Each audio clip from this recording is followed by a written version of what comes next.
ಓಂ ಶ್ರೀ ಗುರು ಬಸವಲಿಂಗಾಯ ನಮಃ. ಪ್ರಥಮದಲ್ಲಿ ವಿಶ್ವಗುರು ಬಸವೇಶ್ವರರನ್ನ ಹಾಗೂ ಎಲ್ಲ ಬಸವಾದಿ ಪ್ರಮುಖರನ್ನ ಹೃದಯ ಮಂದಿರದಲ್ಲಿ ಸ್ಮರಿಸುತ್ತಾ, ಈ ಕಾರ್ಯಕ್ರಮದಲ್ಲಿ ಭಾಗವಹಿಸಿರುವಂತಹ ಎಲ್ಲ ಬಸವ ಚೇತನಗಳಲ್ಲಿ ಭಕ್ತಿಯ ಶರಣಾರ್ಥಿಗಳು, ಶರಣಬಂಧುಗಳೇ, ಅಷ್ಟಾವರಣದ ಕೊನೆಯ ಭಾಗವಾದಂತಹ ಮಂತ್ರ ತತ್ವವನ್ನ ಕುರಿತು ಇವತ್ತು ಚಿಂತನೆಯನ್ನ ಪ್ರಾರಂಭಿಸ್ತಾ ಇದ್ದೇವೆ. ಮಂತ್ರ ತತ್ವ ಅಂತರಂಗದಲ್ಲಿ ಚಿದಾನಂದ ಸ್ವರೂಪವಾಗಿ, ಬಹಿರಂಗದಲ್ಲಿ ಗುರು ಬೋಧೆಯಿಂದ ಬಂದಂತ ಬೀಜಾಕ್ಷರಗಳ ಸ್ವರೂಪವಾಗಿ, ಬ್ರಹ್ಮಾಂಡದಲ್ಲಿ ಆಕಾಶ ತತ್ವವಾಗಿ, ಹಂಗೇನೆ ಪಿಂಡಾಂಡದಲ್ಲಿ ಶ್ರೋತ್ರೇಂದ್ರಿಯಕ್ಕೆ ಸಂಬಂಧವಾಗಿ ಇರುವಂತಹ ಒಂದು ಅಖಂಡ ತತ್ವ. ಯಾಕೆಂದ್ರೆ ಗುರುತತ್ವ ಅರಿವಿನಲ್ಲಿಯೂ, ಲಿಂಗ ತತ್ವ ಪ್ರಾಣದಲ್ಲಿಯೂ, ಜಂಗಮ ತತ್ವ ಜ್ಞಾನದಲ್ಲಿಯೂ, ಪಾದೋತ್ಪ ತತ್ವ ಜಲದಲ್ಲಿಯೂ, ಪ್ರಸಾದ ತತ್ವ ನಾಸಿಕದಲ್ಲಿಯೂ, ವಿಭೂತಿ ತತ್ವ ತ್ವಕ್ಕಿನಲ್ಲಿಯೂ, ರುದ್ರಾಕ್ಷಿ ತತ್ವ ನೇತ್ರದಲ್ಲಿ, ಮಂತ್ರ ತತ್ವ ಆಕಾಶದಲ್ಲಿ, ಮಂತ್ರ ತತ್ವ ಶ್ರೋತ್ರದಲ್ಲಿ. ಯಾಕೆ ಅಂದ್ರೆ ಆಕಾಶಕ್ಕೂ ಶಬ್ದಕ್ಕೂ ಶ್ರೋತ್ರಕ್ಕೂ ಸಂಬಂಧ. ಆಕಾಶದ ಗುಣ ಶಬ್ದ, ಶಬ್ದದ ವ್ಯವಹಾರ ಕ್ಷೇತ್ರ ಶ್ರೋತ್ರ. ಹಿಂಗಾಗಿ ಪಿಂಡಾಂಡದಲ್ಲಿ ಮಂತ್ರ ಶ್ರೋತ್ರದಲ್ಲಿ ನೆಲೆಗೊಳ್ಳುವಂಥದ್ದು. ಆ ಮಂತ್ರ ಯಾವುದಪ್ಪ ಅಂತಂದ್ರೆ ಗುರುಮುಖದಿಂದ ಬಂದಂತಹ ಬೀಜಾಕ್ಷರ. ಅಂತಹ ಮಂತ್ರವನ್ನ ಕುರಿತು, ಮಂತ್ರದ ಉಗಮವನ್ನ ಕುರಿತು, ಮಂತ್ರದ ಮಹಿಮೆ ಪರಿಣಾಮಗಳನ್ನ ಕುರಿತು ಸಾಕಷ್ಟು ಅನುಭವದ ವಚನಗಳನ್ನ ನಾವೆಲ್ಲ ಓದಿದ್ದೀವಿ, ಕೇಳಿದ್ದೀವಿ. ಆದ್ರೂ ಕೂಡ ಮತ್ತೆ ಸ್ಮರಣೆ ಇರಬೇಕು. ಎಷ್ಟೇ ತಿಳಿದ್ರು ಕೂಡ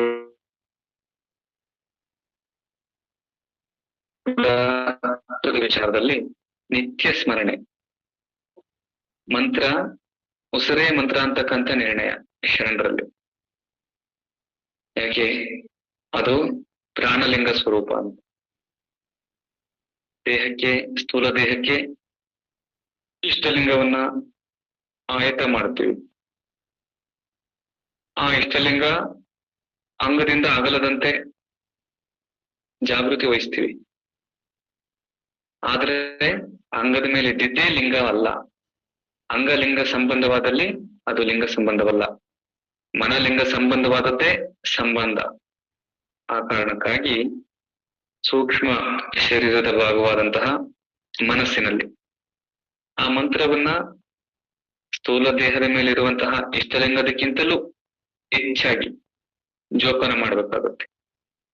ಮಂತ್ರ ಮನಸ್ಸಿನಿಂದ ಕ್ಷಣ ಮಾತ್ರವೂ ಓಸರಿಸಬಾರದು ಅನ್ನಂತ ಕಾರಣಕ್ಕಾಗಿ ಉಚ್ಛ್ವಾಸ ನಿಶ್ವಾಸದಲ್ಲೇ ಆ ಮಂತ್ರವನ್ನ ಬೆರೆಸ್ತಾರೆ ಶರಣ. ಓಂ ಮಂತ್ರ ಏರಿಸುವಾಗ ಪೂರಕದಲ್ಲಿ ಪ್ರಣವ ಸ್ವರೂಪವಾಗಿಯೂ, ರೇಚಕದಲ್ಲಿ ಪಂಚಾಕ್ಷರಿಯ ಸ್ವರೂಪವಾಗಿಯೂ, ತನ್ನ ರೇಚಕ, ಪೂರಕ, ಕುಂಭಕ ಸ್ವರೂಪದಲ್ಲೇ ಆ ಲಿಂಗ ನೆಲೆಗೊಂಡಿದೆ ಅಂತಕ್ಕಂಥದ್ದನ್ನ ನಿಶ್ಚಯವಾಗಿ ಪರಿಭಾವಿಸಿ ಆ ಹೊಸರೇ ಮಂತ್ರ ಸ್ವರೂಪವಾಗಿ ಶರಣ ಬದುಕ್ತಾನೆ. ಹಂಗಾಗಿ ಪಂಚಾಕ್ಷರ ಅಥವಾ ಪ್ರಣವ ಪಂಚಾಕ್ಷರ ಅಂತಕ್ಕಂಥದ್ದೇ ಶರಣನಿಗೆ ಪ್ರಾಣ ಸ್ವರೂಪ, ಪ್ರಾಣಲಿಂಗ ಸ್ವರೂಪ ಅಂತಕ್ಕಂಥದ್ದನ್ನ ತಿಳಿಬೇಕು. ಇಂತಹ ಮಂತ್ರದ ಸ್ವರೂಪ ಹೇಗಿದೆ, ಯಾವುದು ಮಂತ್ರ ಅಂತಕ್ಕಂಥದ್ದನ್ನ ಮೈಲಾರದ ಬಸವಲಿಂಗ ಶರಣರು ತಮ್ಮ ಷಟ್ಪದಿಯಲ್ಲಿ ಶ್ರೀ ಪರಮ ಗುರುವಿನ ಕಟಾಕ್ಷದಿಂದೋಗೆದ ಚಿದ್ರೂಪವಾದ ಇಷ್ಟಲಿಂಗದ ನಾಮವೆನಿಪ ನಿರ್ಲೇಪ ಪ್ರಣವಾದಿ ಪಂಚಾಕ್ಷರಗಳ ಮರೆಯದೆಚ್ಚರದೊಳು ಉಚ್ಚರಿಪೊಡೆ ಸ್ತ್ರೀ ಪುರುಷರುಭಯ ಹೆಸರು ಅರಿದು ಉಸುರಬಾರದು ಅತಿ ಗೋಪ್ಯ ಮಾನಸದೊಳಿಪ್ಪಂತೆ ಲಿಂಗದ ಚಿತ್ಕಳಾ ಷಣ್ಮಂತ್ರವನ್ನು ಅತಿ ಗೋಪ್ಯದಿಂದ ಉಚ್ಚರಿಸುತ್ತಿರುವ ಶರಣಂಗೆಣೆಗಾಣೆನು ಅಂತಾರೆ. ಯಾಕೆಂದ್ರೆ ಅದು ಪರಾತ್ಪರ ವಸ್ತು ಸ್ವರೂಪವಾದಂತಹ ಪರಮ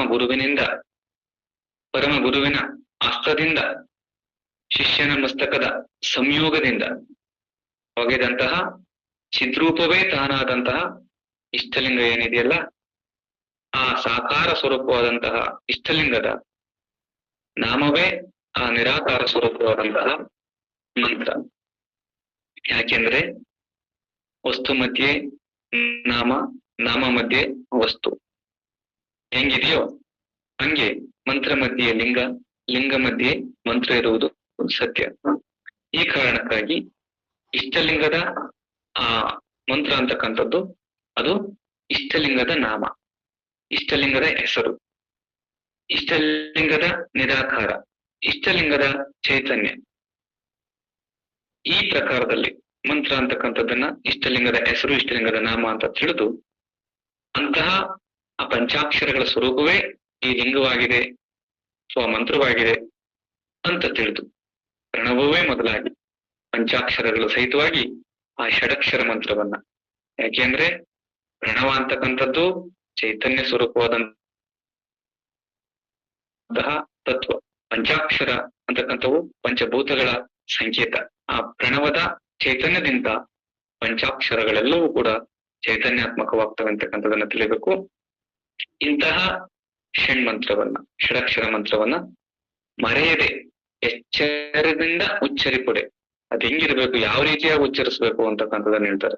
ಯಾಕೆಂದ್ರೆ ಅಪರಿಮಿತ ಗಣ ಮಧ್ಯೆ ಶ್ರೀಗುರು ಆ ಗುಪಿತ ಷಣ್ಮಂತ್ರವನ್ನು ಬೋಧಿಸಿದ್ದನ್ನ ಆ ಗುಪಿತವಾಗಿಯೇ ಸ್ಮರಿಸಬೇಕು ಅಂತಕ್ಕಂಥದ್ದನ್ನ ಹೇಳ್ತಾರೆ.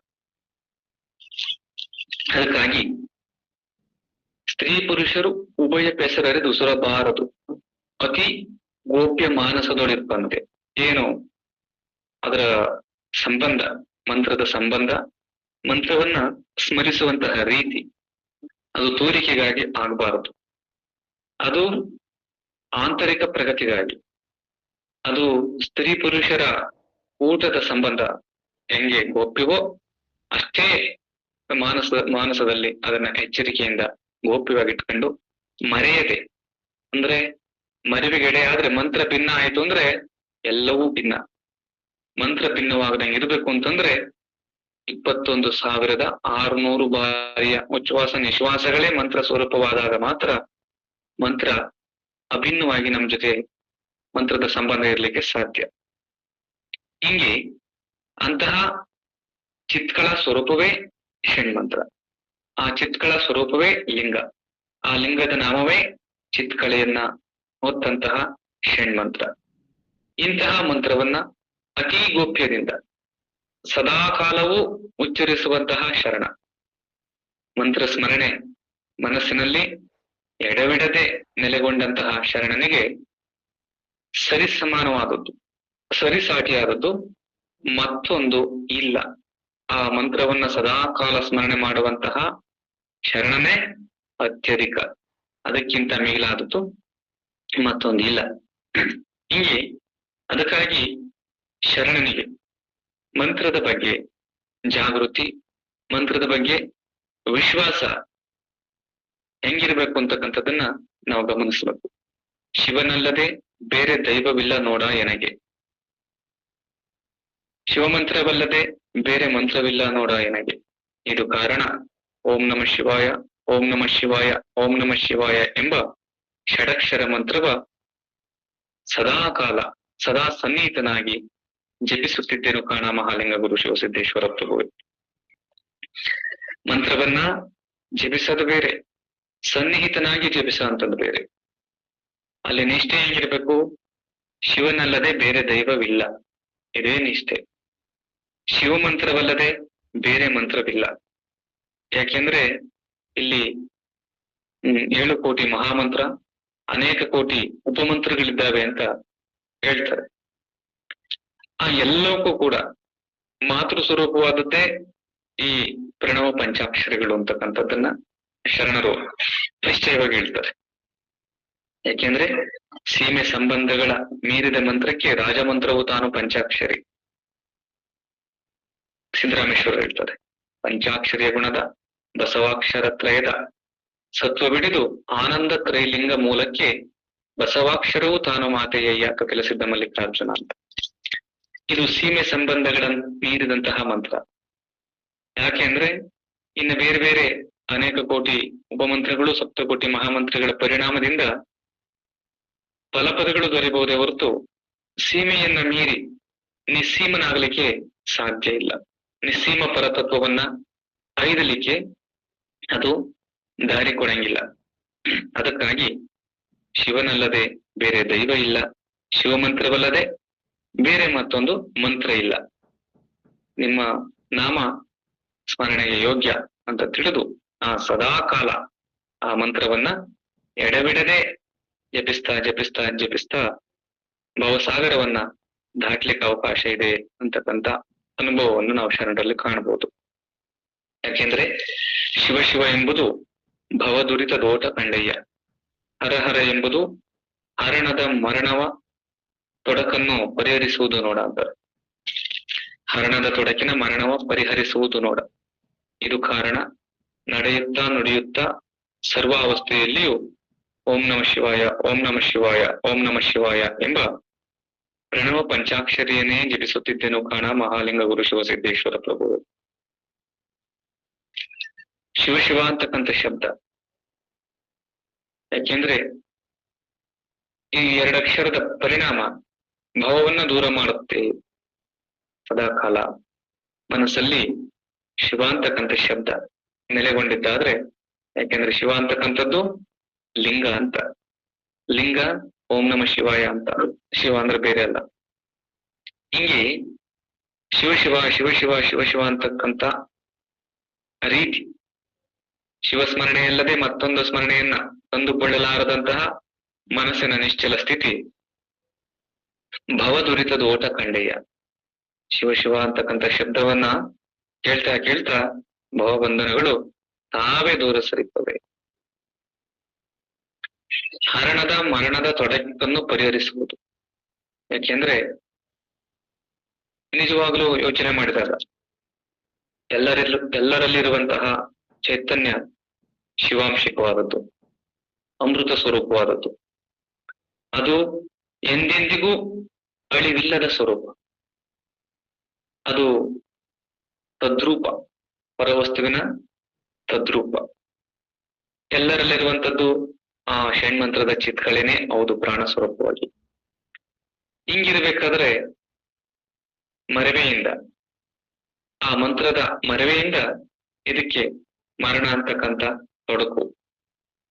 ಇದು ಪರತ್ಪರ ವಸ್ತುವೇ ಆಗಿದ್ರೂ ಕೂಡ ಇಲ್ಲಿ ಮರವೆಯಿಂದ ಹರಣವಾಗಿದೆ. ಹರಣಕ್ಕೆ ಮರಣವಾಗ್ತಾ ಇದೆ. ಈ ತೊಡಕನ್ನ ಪರಿಹರಿಸುವಂತಹ ಶಕ್ತಿ, ಈ ತೊಡಕನ್ನ ಪರಿಹರಿಸುವಂತಹ ಶಕ್ತಿ ಮಂತ್ರಕ್ಕಲ್ಲದೆ ಮತ್ತೊಂದಕ್ಕಿಲ್ಲ. ಯಾವ ಮಂತ್ರ? ಷಡಕ್ಷರಿ ಮಂತ್ರ. ಹಿಂಗಾಗಿ ನಡೆಯುತ್ತಾ ನಡೆಯುತ್ತಾ ಸರ್ವಾವಸ್ಥೆಯಲ್ಲಿಯೂ ಏನಾದ್ರೂ ಮಾಡ್ತಾ ಇರಲಿ, ಅಂಗಾಂಗಗಳು ಯಾವ ಚಟುವಟಿಕೆಯನ್ನ ಮಾಡ್ತಾ ಇರಲಿ, ಆದ್ರೆ ಕಾಯಕವನ್ನ ಮಾಡುತ್ತಿದ್ದರೆ ಮನ ವಸ್ತು ಭಾವದಲ್ಲಿ ಬೆಚ್ಚಂತಿಪ್ಪುದು ನೋಡ ಅಂತ ಮಡಿವಾಳ ಮಾಚೇನವರನ್ನ ಕುರಿತು ಚನ್ನಬಸವಣ್ಣವರು ಹೇಳ್ತಾರೆ. ಈ ಪ್ರಕಾರದಲ್ಲಿ ದೇಹ ಇಂದ್ರಿಯಗಳು ಯಾವುದೇ ಚಟುವಟಿಕೆಯಲ್ಲಿ ತೊಡಗಿದ್ರೂ ಕೂಡ ಮನಸ್ಸು ಮಾತ್ರ ಮಂತ್ರದಿಂದ ಭಿನ್ನ ಆಗಬಾರದು. ಹಿಂಗೆ ನಡೆಯುತ್ತಾ ನಡೆಯುತ್ತಾ ಸರ್ವಾವಸ್ಥೆಯಲ್ಲಿಯೂ ಆ ಶಿವಕ್ಷರವನ್ನ ನಿರಂತರವಾಗಿ ಜಪಿಸ್ತಾ ಇರಬೇಕು. ಜಪಿಸ್ತಾ ಇರ್ತೀನಿ. ಯಾಕೆಂದ್ರೆ ರಾಜಮಂತ್ರ ಅದು. ಆ ಮಂತ್ರಕ್ಕೆ ಮಿಗಿಲಾದ ಮಂತ್ರ ಇಲ್ಲ, ಲಿಂಗಕ್ಕೆ ಮಿಗಿಲಾದಂತಹ ದೈವತ್ವ ಇಲ್ಲ. ಆ ಮಂತ್ರ ಸ್ಮರಣೆಗೆ ಇರುವಂತಹ ಸಾಮರ್ಥ್ಯ ಮತ್ತೊಂದಕ್ಕೆ ಯಾವುದಕ್ಕೂ ಇಲ್ಲ. ಈ ಹರಣದ ಮರಣವನ್ನ ನೀಗಿ ಹರಣಕ್ಕೆ ಸಂಜೀವನವನ್ನ ಕೊಡುವಂತಹ ಶಕ್ತಿ, ಹರಣವನ್ನ ಚಿರಸ್ಥಾಯಿಯನ್ನಾಗಿ ಮಾಡುವಂತಹ ಶಕ್ತಿ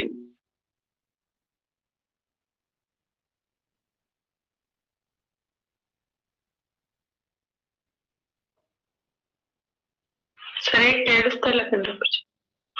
ಡಿಸ್ಟರ್ಬ್.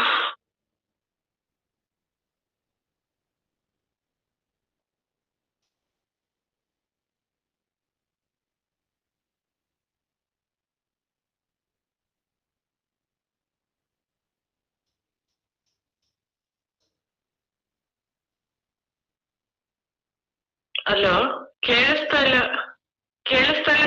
ಜೋಪಾನ ಮಾಡಬೇಕು ಅಂತ ಹೇಳ್ತಾರೆ. ಮಂತ್ರವನ್ನ ಸ್ಮರಣೆ ಮಾಡುವಂತಹ ರೀತಿಗಳನ್ನ ಮೂರು ಭಾಗಗೋಸ್ಕರ ಮಾನಸ, ವಾಚಕ, ಉಪಂಶಿಕವೆಂದು ಪಂಚಾಕ್ಷರಿಯ ಜಪ ಮೂರು ತೆರನಾಗಿತ್ತು. ಮನಸ್ಸಿನಲ್ಲಿಯೇ ಆ ಷಡಕ್ಷರ ಮಂತ್ರವ ಸ್ಮರಿಸುತ್ತಿರುವುದು ಮಾನಸವೆನಿಸಿತ್ತು. ಶಿವ ಶಿವ ಹರ ಹರ ಓಂ ಶಿವಯ ಎಂದು ವಾಚಕದಲ್ಲಿ ಸ್ಮರಿಸುವುದೇ ವಾಚಕವೆನಿಸಿತ್ತು. ಕ್ರಿಯಾಕಾಲದಲ್ಲಿ ಕಿವಿ ಕೇಳುವಂತೆ, ಇತರರಿಗೆ ಕೇಳದಂತೆ ಆ ಷಡಕ್ಷರ ಮಂತ್ರದಲ್ಲಿ ಪುನಶ್ಚರಣೆಯಾಗಿ ಸದಾಕಾಲ ಬಿಚ್ಚಿ ಬೇರಿಲ್ಲದಂತೆ ಆ ಮಂತ್ರವನ್ನ ಜಪಿಸುವಂತಹ ಕ್ರಮವೇ ಉಪಾಂಶಿಕವೆಂದು ಹೇಳಲ್ಪಟ್ಟಿತ್ತು. ಇಂತಿ ತ್ರಿವಿಧ ಪ್ರಕಾರದಲ್ಲಿ ಪ್ರಣವ ಪಂಚಾಕ್ಷರಿಯ ಜಪಿಸಬೇಕು ಕಾಣ ಮಹಾಲಿಂಗ ಗುರು ಶಿವಸಿದ್ದೇಶ್ವರ ಪ್ರಭು ಅಂತ ಮಾತನಾಡ್ತಾರೆ. ಹಾಗಾಗಿ ಆ ಮಂತ್ರವನ್ನ ವಾಚಕದಲ್ಲಿ ನುಡಿಯೋದಕ್ಕಿಂತಲೂ, ಆ ಮಂತ್ರವನ್ನ ಉಪಾಂಶಿಕದಲ್ಲಿ ಸ್ಮರಿಸೋದಕ್ಕಿಂತಲೂ ಆ ಮಂತ್ರವನ್ನ ಮನಸ್ಸಿನಲ್ಲಿ ನೆನೆಯಲು ಅತಿ ಹೆಚ್ಚಿನ ಪರಿಣಾಮಕಾರಿ, ಅರ್ಥಪೂರ್ಣ ಮತ್ತೆ ಸುಖದಾಯಕ ಅಂತಕ್ಕಂಥದ್ದನ್ನ ನಾವಿಲ್ಲಿ ಗಮನಿಸಬೇಕಾಗಿದೆ. ಆ ಕಾರಣಕ್ಕಾಗಿ ಈ ಮೂರು ಪ್ರಕಾರದಲ್ಲಿ ಯಾವುದು ಸಾಧ್ಯವೋ ಅದು. ಯಾಕೆಂದ್ರೆ ಮನಸ್ಸಲ್ಲಿ ಯಾರಿಗೆ ಸ್ಥಿರವಾಗಿ ನಿಲ್ಸಕ್ಕಾಗಲ್ಲ ಅವರಿಗೆ ಮಾತಿಗೆ ತರಬೇಕಾದ ಅನಿವಾರ್ಯತೆ ಇದೆ. ಮಾತು ಮಂತ್ರದ ಅತಿ ಸ್ಥೂಲ, ಉಪಾಂಶು ಅದಕ್ಕಿಂತ ಸೂಕ್ಷ್ಮ ಪರಿಣಾಮಕಾರಿ. ಯಾಕೆಂದ್ರೆ ಸ್ಥೂಲಕ್ಕೆ ಬಂದಂಗೆ ಸಾಮರ್ಥ್ಯ ಕಡಿಮೆ, ಸೂಕ್ಷ್ಮದಲ್ಲಿ ಸಾಮರ್ಥ್ಯ ಜಾಸ್ತಿ.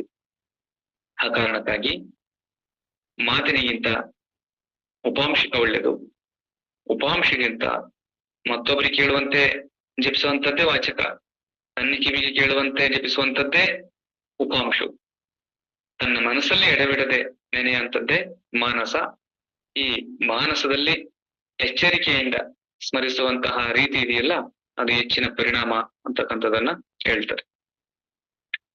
ಮತ್ತೆ ಎನ್ನ ಮಾನಸ ನಿಮ್ಮನೇ ನೆನೆಯುತ್ತಿಪ್ಪುದು ನೋಡ, ಎನ್ನ ಕಾಯಕ ಷಟ್ಕೃತ್ಯಗಳ ಬಿಟ್ಟು ನಿಮ್ಮನೇ,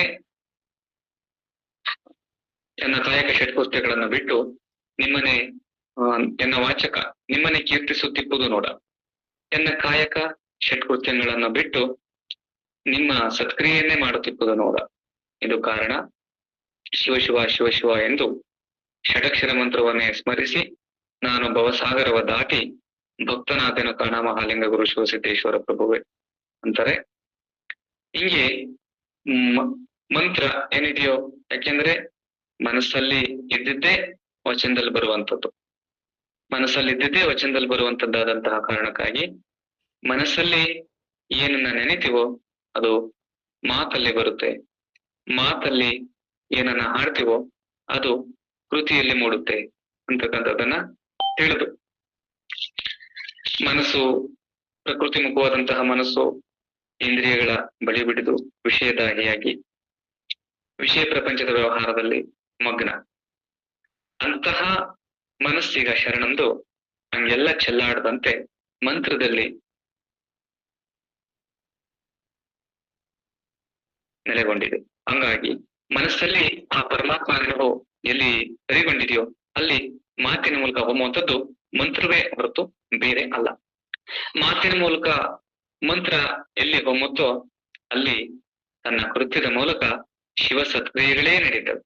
ಹಿಂಗೆ ತನ್ನ ಮಾನಸ, ತನ್ನ ವಾಚಕ, ತನ್ನ ಕಾಯಕವೆಲ್ಲವೂ ಕೂಡ ಆ ಶಿವಮಯವಾದಂತಹ ಕಾರಣಕ್ಕಾಗಿ, ಆತ ಶಿವನೇ ಆದಂತಹ ಕಾರಣಕ್ಕಾಗಿ ಅಲ್ಲಿ ಭವ ಇಲ್ಲ, ಬಂಧನ ಇಲ್ಲ ಅಂತಕ್ಕಂಥದ್ದನ್ನ ಶರಣರು ಅನುಭವಿಸಿದ್ದಾರೆ, ಹೇಳಿದ್ದಾರೆ. ನಾವದನ್ನ ನಂಬಿ ನಿಶ್ಚಯಿಸಿ ಸಾಧಿಸಬೇಕಾದಂತಹ ಅನಿವಾರ್ಯ. ಮುಂದೆ ಪಂಚಕರ್ಮೇಂದ್ರಿಯ ನಕಾರ ಪಂಚಾಕ್ಷರವು, ಪಂಚ ವಿಷಯಗಳು ಮಕಾರ ಪಂಚಾಕ್ಷರವು, ಪಂಚವಿಧವಾದ ಬುದ್ಧೀಂದ್ರಿಯಗಳು ವರಶಿಕಾರ ಪಂಚ ಪ್ರಣವವು. ಪಂಚವಾಯುಗಳಲ್ಲಿ ವಕಾರ ಪಂಚಾಕ್ಷರವು, ಪಂಚಕರಣಗಳಲ್ಲಿ ಯಕಾರ ಪಂಚಾಕ್ಷರವು, ಪಂಚವಿಂಶತಿ ತತ್ವದಲ್ಲಿ ಪಂಚಾಕ್ಷರವನರಿದರ ಸದ್ಭಕ್ತರು. ಮಂತ್ರವ ಜಪಿಸಿ ಫಲವೇನಯ್ಯ, ಮಂತ್ರಮೂರ್ತಿ ತಾನಾಗದ ನಕ್ಕಾಂತರ. ಈ ಮಂತ್ರವನ್ನ ಜಪಿಸ್ತಾ ಇರುವಂತಹ ಬಗೆ ಏನು ಅನ್ನೋದ್ರೆ ಮಂತ್ರ. ಮಂತ್ರ ಯಾರು? ಮಂತ್ರವನ್ನ ತನಗೆ ಭಿನ್ನವಾಗಿ ಜಪಿಸ್ಬೇಕಾ?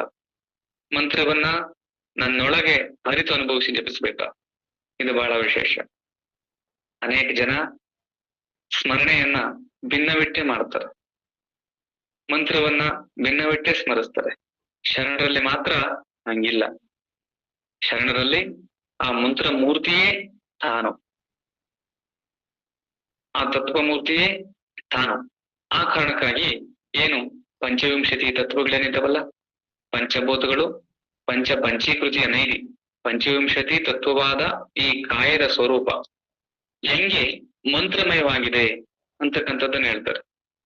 ಯಾಕೆಂದ್ರೆ ಪ್ರಥಮದಲ್ಲಿ ನಿರಾಕಾರ ಪರವಸ್ತು ತಾನೊಂದೇ ಇದ್ದದ್ದು ತನ್ನ ಪ್ರಕಾಶವನ್ನ ಬೀರುವ ಉದ್ದೇಶದಿಂದ, ಅದು ಸಹಜದ ಸ್ಥಿತಿಯಿಂದ, ಅದು ನಿರಾಲಂಬ ಆಗಿ ನಿರವಯ ಆಗಿ, ಅಲ್ಲಿಂದ ನಿರಂಜನ ತತ್ವವಾಗಿ, ಆ ನಿರಂಜನ ತತ್ವದಲ್ಲಿ ಆ ವಾಚ್ಯಕ್ಕೆ ಬಾರದ ನಾದ ಸ್ವರೂಪವಾಗಿದ್ದು, ವಾಚ್ಯಕ್ಕೆ ಬಾರದ ಬಿಂದು ಸ್ವರೂಪವಾಗಿದ್ದು, ವಾಚ್ಯಕ್ಕೆ ಬಾರದ ಕಲಾ ಸ್ವರೂಪವಾಗಿದ್ದು, ಅವಾಚ್ಯ ಪ್ರಣವವೆನಿಸುವಂತಹ ಹಕಾರ ಪ್ರಣವ ಸ್ವರೂಪವನ್ನ ತಾಳಿ, ಅದು ಮತ್ತೊಂದು ಹಂತದಲ್ಲಿ ವಿಕಾಸಗೊಂಡು ಪ್ರಕಾಶವಾದಂತಹ ಬಗೆ ಅದು ನಿಶೂನ್ಯ ತತ್ವ ಅಂತ ಅನಿಸಿ, ಆ ನಿಶೂನ್ಯ ತತ್ವದಲ್ಲಿ ಹಿಂದೆ ಇದ್ದಂತಹ ಅವಾಚ್ಯ ಹಕಾರ ಪ್ರಣವ ಅಂತಕ್ಕಂಥದ್ದು ಇಲ್ಲಿ ಶಕಾರ ಪ್ರಣವ ಸ್ವರೂಪವಾಗಿ, ಆ ಕ್ಷಕಾರ ಪ್ರಣವ ಸ್ವರೂಪದಲ್ಲಿ ನಿರಂಜನ ತತ್ವದಲ್ಲಿ ಇದ್ದಂತಹ ಅವಾಚ್ಯನಾದ, ಅವಾಚ್ಯ ಬಿಂದು, ಅವಾಚ್ಯ ಕಲಾ ಸ್ವರೂಪ. ಯಾಕೆಂದ್ರೆ ಕಲೆ ಬಿಂದು ನಾದಗಳನ್ನ ನಾವು ಯಾವ ರೀತಿಯಾಗಿ ಪರಿಭಾವಿಸ್ಬೇಕು ಅಂತಂದ್ರೆ, ಆ ಪರವಸ್ತುವಿನ ಇಚ್ಛಾಶಕ್ತಿ, ಪರಾತ್ಪರ ವಸ್ತುವಿನ ಜ್ಞಾನಶಕ್ತಿ, ಪರಾತ್ಪರ ವಸ್ತುವಿನ ಕ್ರಿಯಾಶಕ್ತಿ ಅಂತ ನಾವು ಪರಿಭಾವಿಸ್ಬೇಕು. ಅಂದ್ರೆ ಆ ನಿರಾಕಾರ ಪರತತ್ವದಲ್ಲಿ ಸೃಷ್ಟಿಸಬೇಕು, ತನ್ನ ಲೀಲಾವೈಭವಕ್ಕಾಗಿ ಸೃಷ್ಟಿಸಬೇಕು ಅಂತಕ್ಕಂಥ ಇಚ್ಛೆ ಹುಟ್ಟಿದ್ದೇ ಕಲೆ ಅಂತಲೂ, ಅದು ಆ ಇಚ್ಛೆ ಸ್ಥಿರಗೊಂಡಿದ್ದೇ ಜ್ಞಾನ ಅಂತಲೂ, ಆ ಜ್ಞಾನ ಕಾರ್ಯರೂಪಗೊಂಡಿದ್ದೇ ಕ್ರಿಯೆ ಅಂತಲೂ, ಅದೇ ಅವುಗಳೇ ಕಲೆ ಬಿಂದು ನಾದ ಸ್ವರೂಪ ಅಂತ ನಾವು ತಿಳಿಬೇಕು. ಹೀಗೆ ಆ ಕಲೆ ಬಿಂದು ನಾದ ಅದು ಅವಾಚ್ಯ ಸ್ಥಿತಿಯಲ್ಲಿಯೂ ಇತ್ತು, ಆ ನಿರಂಜನ ತತ್ವದಲ್ಲೂ ಸೂಕ್ಷ್ಮವಾಗಿ ಇದ್ದಿತ್ತು.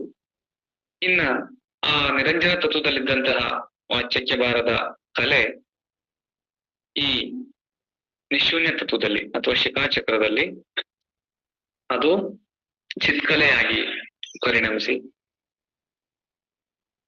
ಆ ಹಿಂದೆ ಇದ್ದಂತಹ ವಾಚ್ಯಕ್ಕೆ ಬಾರದ ಬಿಂದು ನಿಶೂನ್ಯ ತತ್ವದಲ್ಲಿ ಅಥವಾ ಶಿಖಾಚಕ್ರದಲ್ಲಿ ಚಿದ್ಬಿಂದುವಾಗಿ ಪ್ರಕಾಶಿಸಿ, ಹಿಂದೆ ಇದ್ದಂತಹ ವಾಚ್ಯಕ್ಕೆ ಬಾರದ ನಾದ ಅದು ನಿಶೂನ್ಯ ತತ್ವದಲ್ಲಿ ಚಿನ್ನಾದವಾಗಿ ಪ್ರಕಾಶಿಸಿ,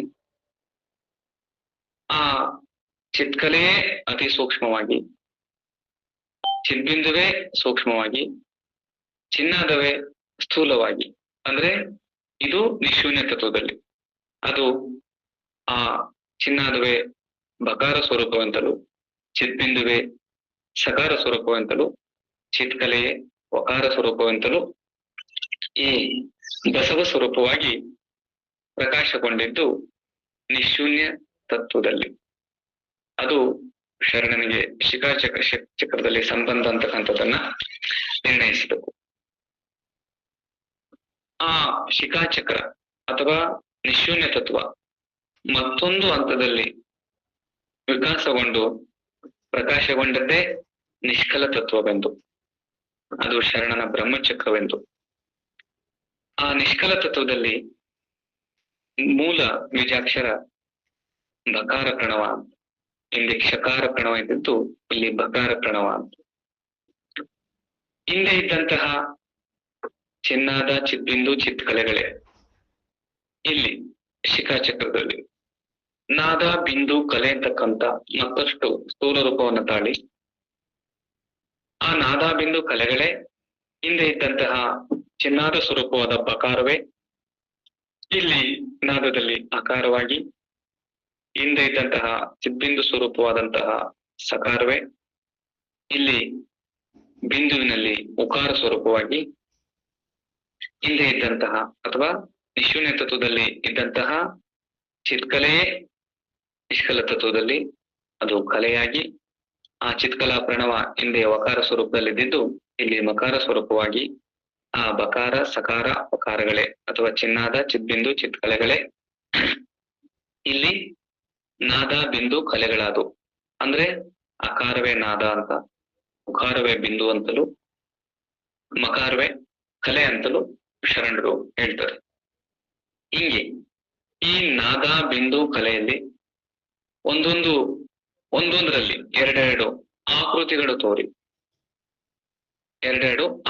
ತೋರಿ ಕಲೆಯಲ್ಲಿ ಜ್ಯೋತಿರಾಕೃತಿ ಮತ್ತೆ ದರ್ಪಣಾಕೃತಿ, ಬಿಂದುವಿನಲ್ಲಿ ಅರ್ಧಚಂದ್ರಾಕೃತಿ ಮತ್ತೆ ಕುಂಡಲಾಕೃತಿ, ಏನು ನಾದದಲ್ಲಿ ತಾರಕಾಕೃತಿ ದಂಡಕಾಕೃತಿ.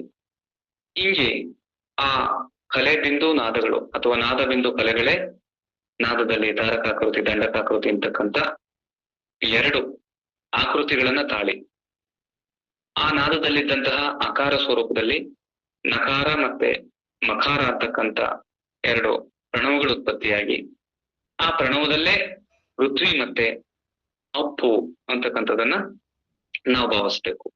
ಯಾಕೆಂದ್ರೆ ಇಲ್ಲಿ ನಕಾರವೇ ಪೃಥ್ವಿಯಾಗಿ ಮಕಾರವೇ ಜಲವಾಯಿತು. ಮತ್ತೆ ಆ ಬಿಂದುವಿನಲ್ಲಿ ಅಥವಾ ಉಕಾರದಲ್ಲಿ ಮತ್ತೆರಡು ಆಕೃತಿಯನ್ನ ತಾಳಿ, ಅದೇ ಇಲ್ಲಿ ಕುಂಡಲಾಕೃತಿ ಮತ್ತೆ ಅರ್ಧಚಂದ್ರಾಕೃತಿ ಅಂತಕ್ಕಂಥ ಆಕೃತಿಯನ್ನ ತಾಳಿ ಆ ಕುಂಡಲಾಕೃತಿಯಲ್ಲಿ ಶಿಖಾರ ಪ್ರಣವವಾಗಿ, ಅರ್ಧಚಂದ್ರಾಕೃತಿಯಲ್ಲಿ ವಕಾರ ಪ್ರಣವವೆನಿಸಿ, ಆ ಶಿಖಾರವೇ ಅಗ್ನಿ ಎನಿಸಿ ವಕಾರವೇ ವಾಯು ಅನಿಸ್ತು. ಮತ್ತೆ ಕಲೆಯಲ್ಲಿ ಅಥವಾ ಮಕಾರದಲ್ಲಿ ಎರಡು ಆಕೃತಿ ತಾಳಿ, ಅದೇ ದರ್ಪಣಾಕೃತಿ ಮತ್ತೆ ಜ್ಯೋತಿರಾಕೃತಿ ಅಂತಕ್ಕಂಥ ಎರಡು ಆಕೃತಿಗಳನ್ನ ತಾಳಿ ಅಲ್ಲಿನ ಪ್ರಣವವೇ ಆ ಮಕಾರವೇ ವಿಸ್ತರಿಸಿ ಯಕಾರ ಮತ್ತು ಓಂಕಾರ ಸ್ವರೂಪಗಳನ್ನ ತಾಳಿ ಆ ಯಕಾರವೇ ಆಕಾಶ ತತ್ವವಾಗಿ, ಓಂಕಾರವೇ ಆತ್ಮತತ್ವವಾಗಿ, ಹಿಂಗೆ 6 ಪ್ರಣವಗಳು 6 ಆಕೃತಿಗಳು ಜನಿಸಿದವು. ಈ 6 ಮೊದಲು 3 ಆಗಿತ್ತು ನಾದ ಬಿಂದು ಕಳೆಯಾಗಿ, ಅದಕ್ಕಿಂತ ಹಿಂದೆ ನಾದ ಬಿಂದು ಕಳೆಗೆ ಸೂಕ್ಷ್ಮವಾಗಿಯು ಚಿನ್ನಾದ ಚಿದ್ಬಿಂದು ಚಿತ್ಕಲೆಯಾಗಿತ್ತು. ಅದಕ್ಕಿಂತ ಹಿಂದೆ ವಾಚ್ಯಕ್ಕೆ ಬಾರದ ನಾದ, ವಾಚ್ಯಕ್ಕೆ ಬಾರದ ಬಿಂದು, ವಾಚ್ಯಕ್ಕೆ ಬಾರದ ಕಲೆಯಾಗಿತ್ತು. ಅದಕ್ಕಿಂತ ಹಿಂದೆ ಅಣುಚಕ್ರವೆನಿಸಿ, ಅದಕ್ಕಿಂತ ಹಿಂದೆ ಅಕಲ್ಪಿತವಾಗಿ ಇದ್ದಂತಹ ಪರವಸ್ತು ಈಗ ನಿಷ್ಕಲ ತತ್ವದವರೆಗೆ ತನ್ನ ವಿಕಾಸವನ್ನ ಅದು ಪ್ರಭಾವಿಸುವಲ್ಲಿ ಈಗ ಇಷ್ಟು ಆಕೃತಿಗಳಾಗಿ, 6 ತತ್ವಗಳಾಗಿ, 6 ಕಲೆಗಳಾಗಿ ಈ ಎಲ್ಲವನ್ನೂ ಕೂಡ ತನ್ನೊಳಗೆ ಗರ್ಭೀಕರಿಸಿಕೊಂಡಂತಹ ತತ್ವ ಇದು ನಿಷ್ಕಲ ತತ್ವ. ಯಾಕೆಂದ್ರೆ ಅಂಗವಾರು, ಲಿಂಗವಾರು, ಶಕ್ತಿಯಾರು, ಭಕ್ತಿಯಾರು ಇಂತಿವೆಲ್ಲವನ್ನೂ ನಿನ್ನಲ್ಲಿ ಗರ್ಭೀಕರಿಸಿಕೊಂಡು ಸಚ್ಚಿದಾನಂದ ನಿತ್ಯ ಪರಿಪೂರ್ಣ ನೀನಾದ ಕಾರಣ ನಿನ್ನ ನಿಖಲ ಶಿವತತ್ವವೆಂದೇನು ಕಾಣ ಮಹಾಲಿಂಗ ಗುರು ಶಿವಸಿದ್ದೇಶ್ವರ ಪ್ರಭುವೆ ಅಂತ. ಇದೇ ಮುಂದೆ, ಯಾಕೆಂದ್ರೆ ಇದೆಲ್ಲ ವಿಚಾರ ಮಾಡಿದ್ದು ಶೂನ್ಯ ಭಾಗ, ಆ ನಿರಾಕಾರ ಪರವಸ್ತುವಿನ ಶೂನ್ಯದ ಸ್ಥಿತಿ. ಈ ಶೂನ್ಯದಲ್ಲಿ ಯಾವುದೇ ಲೀಲೆ ಇಲ್ಲ. ಈ ಶೂನ್ಯ ಸಾಕಾರ ಮತ್ತೆ ಸಾಕಾರ ನಿರಾಕಾರ ತತ್ವಗಳನ್ನ ತಾಳಿ ಈ ಪಿಂಡ ಸ್ವರೂಪವನ್ನ ತಾಳಿ ಅಥವಾ ಬ್ರಹ್ಮಾಂಡ ಸ್ವರೂಪವನ್ನ ತಾಳಿ ಲೀಲೆಗೆ ಅನುವಾಗುವಂತಹ ಸ್ಥಿತಿ ಹೆಂಗಿದೆ ಅಂತಂದ್ರೆ, ಆ ನಾದದಲ್ಲೇ ಎರಡು ತತ್ವಗಳನ್ನ ನೀವು ಗಮನಿಸಿದ್ರಿ, ಪೃಥ್ವಿ ಅಪ್ಪನೂ ಕೂಡ. ಈ ನಾದ ಆಧಾರ ಚಕ್ರಕ್ಕೂ ಸ್ವಾಧಿಷ್ಠಾನ ಚಕ್ರಕ್ಕೂ ಸಂಬಂಧವಾಗಿ ಅದೇ ಪೃಥ್ವಿ ಮತ್ತೆ ಅಪ್ಪು ಅನಿಸಿ ಅಲ್ಲೇ ಆಧಾರದಲ್ಲಿ ನಕಾರ, ಸ್ವಾಧಿಷ್ಠಾನದಲ್ಲಿ ಮಕಾರ ಸ್ವರೂಪವಾಗಿ ಈ ಬಿಂದು ಅಥವಾ ಉಕಾರ ಅದೇ ಇಲ್ಲಿ ಏನು ಹಿಂದೆ ವಾಯು ಮತ್ತೆ ಅಗ್ನಿ ತತ್ವ ಸ್ವರೂಪವಾಯಿತೋ ಅದಿಲ್ಲಿ ಶರಣನಲ್ಲಿ ಮಣಿಪೂರಕದಲ್ಲಿ ಅಗ್ನಿ ಸಂಬಂಧವಾಗಿ, ಅನಾಹತದಲ್ಲಿ ವಾಯು ಸಂಬಂಧವಾಗಿ, ಆ ಕಲೆಯಲ್ಲಿ ಇದ್ದಂತಹ ಮಕಾರವೇ ಇಲ್ಲಿ ಯಕಾರ ಓಂಕಾರ ಆದಂತಹ ಕಾರಣಕ್ಕಾಗಿ ಅದು ಶರಣನ ವಿಶುದ್ಧಿಯಲ್ಲಿ ಯಕಾರ ತತ್ವವಾಗಿ, ಯಕಾರ ಪ್ರಣವವಾಗಿ ಅಲ್ಲಿ ಆಕಾಶ ತತ್ವವಾಗಿ, ಆಜ್ಞೆಯಲ್ಲಿ ಓಂಕಾರ ಪ್ರಣವವಾಗಿ ಆತ್ಮ ತತ್ವವಾಗಿ ನೆಲೆಗೊಂಡಿದೆ ಅಂತಕ್ಕಂಥದ್ದನ್ನ ಅನೇಕ ವಚನಗಳಲ್ಲಿ ಸಾಬೀತ್ ಮಾಡಿ ತೋರ್ತಾರೆ. ಅದನ್ನ ನಾವು ನಿಶ್ಚಯಿಸ್ಬೇಕು. ಹಿಂಗಾಗಿ ನಾದ ಅಂದ್ರೆ ಸ್ಥೂಲ ಸೂಕ್ಷ್ಮ, ಶೂನ್ಯದಲ್ಲಿ ಸ್ಥೂಲ, ಬಿಂದು ಅಂದ್ರೆ ಸೂಕ್ಷ್ಮ, ಕಲೆ ಅಂದ್ರೆ ಅತಿ ಸೂಕ್ಷ್ಮ. ಈ ಕಲೆ ಬಿಂದು ನಾದಗಳೇ ಸಕ್ರಮವಾಗಿ ನಿಷ್ಕಲ ತತ್ವದಲ್ಲೇ ಅಡಕ ಆಗಿದ್ದಾವೆ. ಅಡಕ ಆಗಿದ್ದಂತವೇ ಹಿಂದಕ್ಕೋದಾಗ ಆ ಕಲೆ ನಿರಂಜನದಲ್ಲಿಯೂ, ಬಿಂದು ನಿಶೂನ್ಯದಲ್ಲಿಯೂ, ನಾದ ನಿಷ್ಕಲದಲ್ಲಿಯೂ ಅದನ್ನ ನಾವು ಪರಿಭಾವಿಸ್ಬೇಕು. ಯಾಕೆ ಅಂತಂದ್ರೆ ಅದು ಸೂಕ್ಷ್ಮದಿಂದ ಸ್ಥೂಲ ರೂಪವನ್ನ ಪಡಿತಾ ಪಡಿತಾ ಪಡಿತಾ ಹಿಂಗ್ ಬಂದು ಸ್ಥೂಲ ಸ್ವರೂಪವಾಯಿತು ನಿಷ್ಕಲದಲ್ಲಿ. ಅದೇ ಹಿಂದಕ್ಕೆ ಹೋಗಿ ವಿಚಾರ ಮಾಡಿದಾಗ ಅಲ್ಲಿ ಚಿನ್ನಾದ ಚಿತ್ಬಿಂದು ಚಿತ್ಕಲ ಸ್ವರೂಪದಲ್ಲಿದ್ದದ್ದೇ ಬಿಂದು ಅಂತ, ವಾಚ್ಯಕ್ಕೆ ಬಾರದ ಸ್ಥಿತಿಯಲ್ಲಿದ್ದಿದ್ದೇ ಕಲೆ ಅಂತ ಈ ಪ್ರಕಾರದಲ್ಲೂ ನಾವು ಪರಿಭಾವಿಸ್ಬೋದು. ಹಿಂಗೆ ಈ ತತ್ವ, ಈ ಮಂತ್ರ ಇವೆಲ್ಲವೂ ಕೂಡ ಶರಣನಲ್ಲಿ ನವ ಚಕ್ರಗಳಲ್ಲಿಯೇ ಆ ನವ ತತ್ವಗಳು, ನವ ಪ್ರಣವಗಳೆಲ್ಲವೂ ಕೂಡ ಸಂಬಂಧ ಆಗಿದಾವೆ ಅಂತಕ್ಕಂಥದ್ದನ್ನ ತಿಳಿಯಬೇಕು. ಯಾಕೆಂದ್ರೆ ಆಧಾರ ಚಕ್ರದಲ್ಲಿ ನಕಾರ ಸ್ವಾಯತ್ತ, ಸ್ವಾಧಿಷ್ಠಾನ ಚಕ್ರದಲ್ಲಿ ಮಕಾರ ಸ್ವಾಯತ್ತ, ಮಣಿಪೂರಕ ಚಕ್ರದಲ್ಲಿ ಶಿಕಾರ ಸ್ವಾಯತ್ತ, ಅನಾಹತ ಚಕ್ರದಲ್ಲಿ ವಕಾರ ಸ್ವಾಯತ್ತ, ವಿಶುದ್ಧಿಯಲ್ಲಿ ಯಕಾರ ಸ್ವಾಯತ್ತ, ಆಜ್ಞೆಯಲ್ಲಿ ಓಂಕಾರ ಸ್ವಾಯತ್ತ. ಇದು ಕಾರಣ ಶರಣನ ಶರೀರವೇ ಷಡಕ್ಷರ ಪರಿಪೂರ್ಣವಾಗಿ ಆತನ ಸರ್ವಾಂಗವೆಲ್ಲವೂ ಜ್ಞಾನ ಕಾಯ ಕಣ ಮಹಾಲಿಂಗ ಗುರು ಶಿವಸಿದ್ದೇಶ್ವರ ಪ್ರಭುವೆ ಅಂತಾರೆ. ಮತ್ತಿನ್ನೊಂದು ಪ್ರಕಾರದಲ್ಲಿ ಈ ಪಿಂಡ ರಚನೆಗೊಂಡಂತ ಬಗೆ ಏನಪ್ಪಾ ಅಂತಂದ್ರೆ ಚೈತನ್ಯಾತ್ಮಕವಾದಂತಹ ಆತ್ಮತತ್ವವನ್ನ ಹೊರತುಪಡಿಸಿ ಈ ಪಂಚಭೂತಗಳಲ್ಲಿ ಪಂಚೀಕೃತಿಯನ್ನು ರೀತಿ ಪಂಚವಿಂಶತಿ ತತ್ವ ಸ್ವರೂಪ ಆಯಿತು. ಹೆಂಗೆ ಅಂದ್ರೆ ಪೃಥ್ವಿಯನ್ನ ಕೂಡಿ ಗುದ, ಪೃಥ್ವಿ ಜಲವನ್ನ ಕೂಡಿ ಗುಹ್ಯ, ಪೃಥ್ವಿ ಅಗ್ನಿಯನ್ನ ಕೂಡಿ ಪಾದ, ಪೃಥ್ವಿ ವಾಯುವನ್ನ ಕೂಡಿ ಪಾಣಿ, ಪೃಥ್ವಿ ಆಕಾಶವನ್ನ ಕೂಡಿ ವಾಕ್. ಇದನ್ನ ಮೈಲಾರದ ಬಸವಲಿಂಗ ಶರಣರು ಪಂಚಕರ್ಮೇಂದ್ರಿಯ ನಕಾರ ಪಂಚಾಕ್ಷರವು ಅಂತಾರೆ. ಯಾಕೆ ಪಂಚಕರ್ಮೇಂದ್ರಿಯ ನಕಾರ ಪಂಚಾಕ್ಷರಗಳು? ಯಾಕಂದ್ರೆ ಮಂತ್ರ ಮೂರ್ತಿ ತಾನು ಅಂತಕ್ಕಂಥದ್ದನ್ನ ಮೊದಲು ನಿಶ್ಚಯಿಸ್ಕೋಬೇಕು.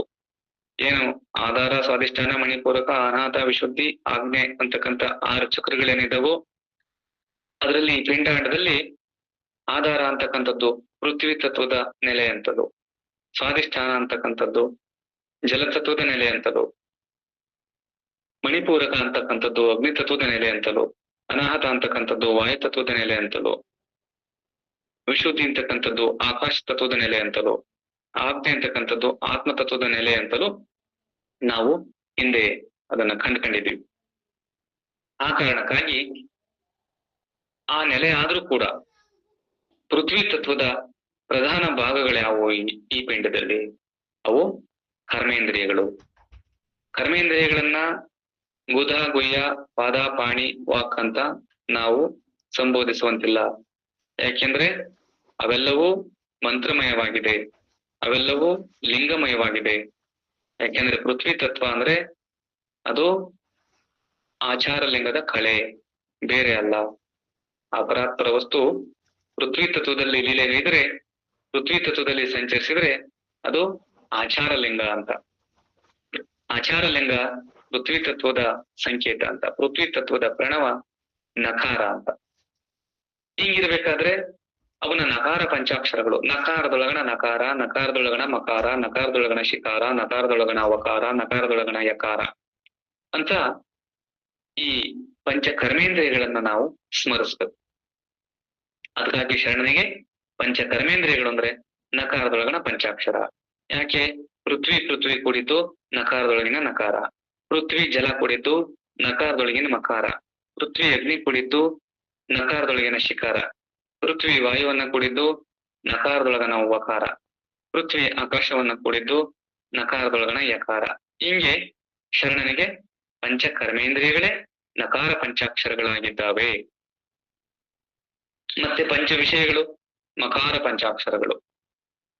ಏನು? ಗಂಧ, ರಸ, ರೂಪ, ಸ್ಪರ್ಶ, ಶಬ್ದ. ಈ ಪಂಚ ವಿಷಯಗಳು ಆಕಾಶ ತತ್ವ ಜಲತತ್ವ ಪ್ರಧಾನವಾದಂತಹ ಭಾಗಗಳು. ಪಂಚವಿಂಶತಿ ತತ್ವದೊಳಗೆ ಪಂಚ ವಿಷಯಗಳು ಜಲತತ್ವ ಪ್ರಧಾನವಾದಂಥವು. ಜಲತತ್ವದ ಮೂಲ ಪ್ರಣವ ಮಕಾರ ಆಗಿದೆ. ಅವುಗಳ ಉತ್ಪತ್ತಿ ಜಲ ಪೃಥ್ವಿಯನ್ನ ಕೂಡಿ ಗಂಧ ಉತ್ಪತ್ತಿ, ಜಲವನ್ನ ಕೂಡಿ ರಸ ಉತ್ಪತ್ತಿ, ಜಲ ಅಗ್ನಿಯನ್ನ ಕೂಡಿ ರೂಪ ಉತ್ಪತ್ತಿ, ಜಲ ವಾಯುವನ್ನ ಕೂಡಿ ಸ್ಪರ್ಶ ವಿಷಯ ಉತ್ಪತ್ತಿ, ಜಲ ಆಕಾಶವನ್ನ ಕೂಡಿ ಶಬ್ದ ವಿಷಯ ಉತ್ಪತ್ತಿ. ಆ ಕಾರಣಕ್ಕಾಗಿ ಜಲ ಪೃಥ್ವಿಯನ್ನ ಕೂಡಿದ್ದು ಮಕಾರದೊಳಗಣ ನಕಾರ, ಅದು ಗಂಧ. ಜಲವನ್ನೇ ಕೂಡಿದ್ದು ರಸ, ಅದು ಮಕಾರದೊಳಗಣ ಮಕಾರ. ಜಲ ಅಗ್ನಿಯನ್ನ ಕೂಡಿದ್ದು ರೂಪು, ಅದು ಮಕಾರದೊಳಗಣ ಶಿಕಾರ. ಜಲ ವಾಯುವನ್ನ ಕೂಡಿದ್ದು ಸ್ಪರ್ಶ, ಅದು ಮಕಾರದೊಳಗಣ ವಕಾರ. ಜಲ ಆಕಾಶವನ್ನ ಕೂಡಿದ್ದು ಶಬ್ದ, ಅದು ಮಕಾರದೊಳಗಣ ಯಕಾರ. ಈ ಪ್ರಕಾರದಲ್ಲಿ ಶರಣನ ವಿಷಯಗಳೇ ಇಲ್ಲಿ ಪಂಚಾಕ್ಷರಗಳ ಸ್ವರೂಪ. ಅದರಲ್ಲೂ ಮಕಾರ ಪಂಚಾಕ್ಷರಗಳು. ಪಂಚವಿಧವಾದ ಬುದ್ಧೀಂದ್ರಿಯಗಳು ಶಿಕಾರ ಪಂಚ ಪ್ರಣವವು. ಬುದ್ಧೀಂದ್ರಿಯಗಳು ಗ್ರಹಣ, ಜೀವೆ, ನೇತ್ರ, ತ್ವಕ್ಕು, ಶ್ರೋತ್ರ, ಇವು ಶಿಕಾರ ಪಂಚಾಕ್ಷರಗಳು.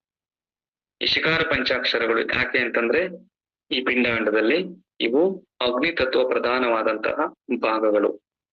ಅಗ್ನಿ ಪಂಚತತ್ವವನ್ನ ಮಿಲನಗೊಂಡಾಗ ಉದಿಸಿದಂತ ಇಂದ್ರಿಯಗಳು. ಹೆಂಗೆ?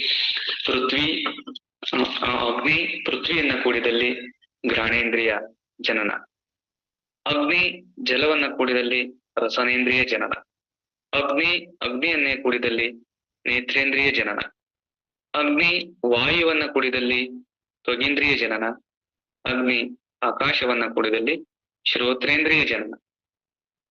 ಈ ಕಾರಣಕ್ಕಾಗಿ ಅವು ಶಿಕಾರ ಪಂಚಾಕ್ಷರಗಳು. ಆದ್ರಿಂದ ಅಗ್ನಿ ಪೃಥ್ವಿಯನ್ನ ಕೂಡಿದ್ದು ಶಿಕಾರದೊಳಗಣ ನಕಾರ, ಅಗ್ನಿ ಜಲವನ್ನ ಕೂಡಿದ್ದು ಶಿಕಾರದೊಳಗಣ ಮಕಾರ, ಅಗ್ನಿಯನ್ನೇ ಕೂಡಿದ್ದು ಶಿಕಾರದೊಳಗಣ ಶಿಕಾರ, ಅಗ್ನಿ ವಾಯುವನ್ನ ಕೂಡಿದ್ದು ಶಿಕಾರದೊಳಗಣ ವಕಾರ, ಅಗ್ನಿ ಆಕಾಶವನ್ನ ಕೂಡಿದ್ದು ಶಿಕಾರದೊಳಗಣ ಯಕಾರ.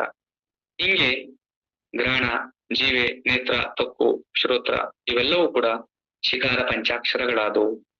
ಶಿವಲಿಂಗದೊಳಗಣ ಪಂಚವಿಧ ಲಿಂಗಗಳಾದವು. ಆದ್ರಿಂದ ಶಿಕಾರ ಪಂಚಾಕ್ಷರಗಳು ಇಲ್ಲಿ ತನ್ನ ಬುದ್ಧೀಂದ್ರಿಯಗಳೇ ಆಗಿದ್ದಾವೆ. ಮತ್ತೆ ಪಂಚವಾಯುಗಳು ವಕಾರ ಪಂಚಾಕ್ಷರಗಳು. ಯಾಕೆ?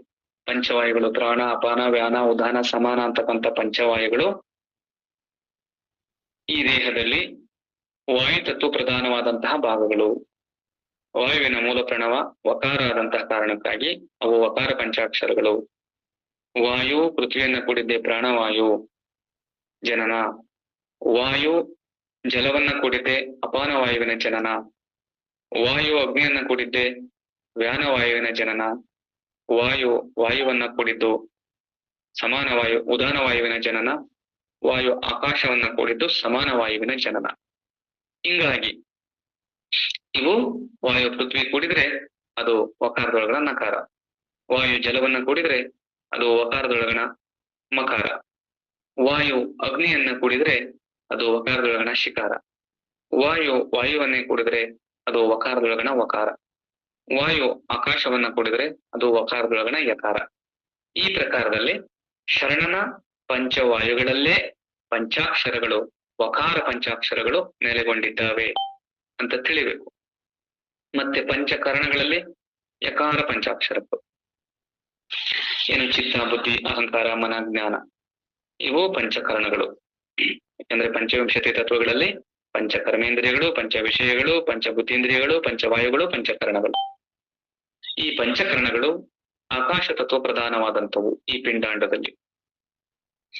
ಆದ್ರಿಂದ ಆಕಾಶ ಪೃಥ್ವಿಯನ್ನ ಕೂಡಿದಲ್ಲಿ ಚಿತ್ತ, ಆಕಾಶ ಜಲವನ್ನ ಕೂಡಿದಲ್ಲಿ ಬುದ್ಧಿ, ಆಕಾಶ ಅಗ್ನಿಯನ್ನ ಕೂಡಿದಲ್ಲಿ ಅಹಂಕಾರ, ಆಕಾಶ ವಾಯುವನ್ನ ಕೂಡಿದಲ್ಲಿ ಮನಸ್ಸು, ಆಕಾಶವನ್ನೇ ಕೂಡಿದಲ್ಲಿ ಜ್ಞಾನ. ಇವು ಯಕಾರ ಪಂಚಾಕ್ಷರಗಳು.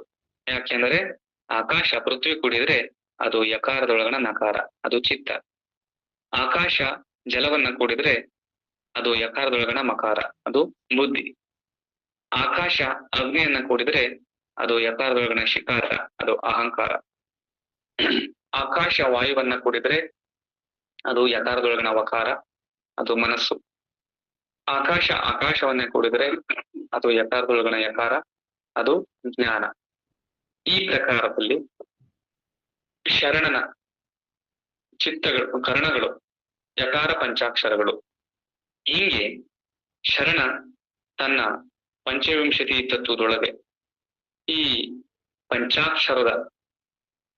ಪಂಚಾಕ್ಷರದ ಸಂಚನ್ನ ಅರಿತು ಪಂಚವಿಂಶತಿ ತತ್ವದೊಳಗೆಲ್ಲ ಮಂತ್ರವನ್ನೇ ತಾನು ಸ್ಮರಿಸುವಂತವನಾಗಿದ್ದಾನೆ, ಮಂತ್ರ ಸ್ವರೂಪವೇ ಆಗಿದ್ದಾನೆ ಅಂತಕ್ಕಂಥದ್ದನ್ನ ನಾವು ಭಾವಿಸ್ಬೇಕು. ಹಿಂಗೆ ಸದ್ಭಕ್ತರು ಪಂಚವಿಂಶತಿ ತತ್ವದಲ್ಲಿ ಆ ಪಂಚವಿಂಶತಿ ತತ್ವಗಳ ಸಂಚಿಗೆ ಸಿಲುಕಿ ಭವದ ಗೊಂಚಲನ್ನೇ ತಾವು ಒದ್ದಿದಂತಹ ಪರಿ ಲೋಕಾತ್ಮರಿಗಾದ್ರೆ, ಶರಣರಿಗೆ ಸದ್ಭಕ್ತರಿಗೆ ಆ ಪಂಚವಿಂಶತಿ ತತ್ವದೊಳಗೆ ಪಂಚಾಕ್ಷರಗಳು ನೇಯ್ದಿರುವಂತಹ, ಪಂಚಾಕ್ಷರಗಳು ಮೇಳೈಸಿರುವಂತಹ ಸಂಚನ್ನ ಅರಿದು ಆನಂದ ಸ್ವರೂಪದಲ್ಲಿ ಇರ್ತಾರೆ ಸದ್ಭಕ್ತರು ಅಂತಕ್ಕಂಥದ್ದನ್ನ ನಾವು ಗಮನಿಸ್ಬೇಕು. ಹಂಗಾಗಿ ಇಲ್ಲಿ ಮಣ್ಣೆಲ್ಲ ಮಹಾದೇವನ ಸದ್ಯೋಜಾತ ಮುಖ ನೋಡ, ಉದಕವೆಲ್ಲ ಮಹಾದೇವನ ವಾಮದೇವ ಮುಖ ನೋಡ, ಅಗ್ನಿಯೆಲ್ಲ ಮಹಾದೇವನ ತತ್ಪುರುಷ ಮುಖ ನೋಡ, ವಾಯುವೆಲ್ಲ ಪರಶಿವನ ಅಗ್ನಿ ಪರಶಿವನ ಅಘೋರ ಮುಖ ನೋಡ, ವಾಯು ಪರಶಿವನ ತತ್ಪುರುಷ ಮುಖ ನೋಡ, ಆಕಾಶ ಪರಶಿವನ ಈಶಾನ್ಯ ಮುಖ ನೋಡ, ಆತ್ಮವೆಲ್ಲ ಪರಶಿವನ ಗೋಪ್ಯ ಮುಖ ನೋಡ. ಇದು ಕಾರಣ ಸರ್ವಂ ಶಿವಮಯಂ ಜಗತ್ತೆಂಬ ಶ್ರುತಿ ಶಾಖೆ ಉಸಿಯೆಲ್ಲ ನೋಡ ಕಪಿಲ ಸಿದ್ಧ ಮಲ್ಲಿಕಾರ್ಜುನ ಅಂತಾರೆ. ಹೀಗೆ ಈ ಪೃಥ್ವಿಯಾದಿ ಆತ್ಮತತ್ವದವರೆಗೆ ಆ ಪರಮಾತ್ಮನ ಪರವಸ್ತುವಿನ ಮುಖಗಳೇ ಆಗಿದ್ದಾವೆ ಅಂದ ಮೇಲೆ ಆ ಪೃಥ್ವಿಯಾದಿ ಆತ್ಮತತ್ವದವರೆಗೆ ಸಾಕಾರಗೊಂಡು ನಿಂತಹ ಮೂರ್ತಿಯೇ ಶರಣನಾದಂತಹ ಕಾರಣಕ್ಕಾಗಿ ಆ ಶರಣನ ಇರುವೆ ಆ ಪರಮಾತ್ಮನ ಇರುವು ಅಂತಕ್ಕಂಥದ್ದನ್ನ ನಾವು ಗಮನಿಸಬೇಕು.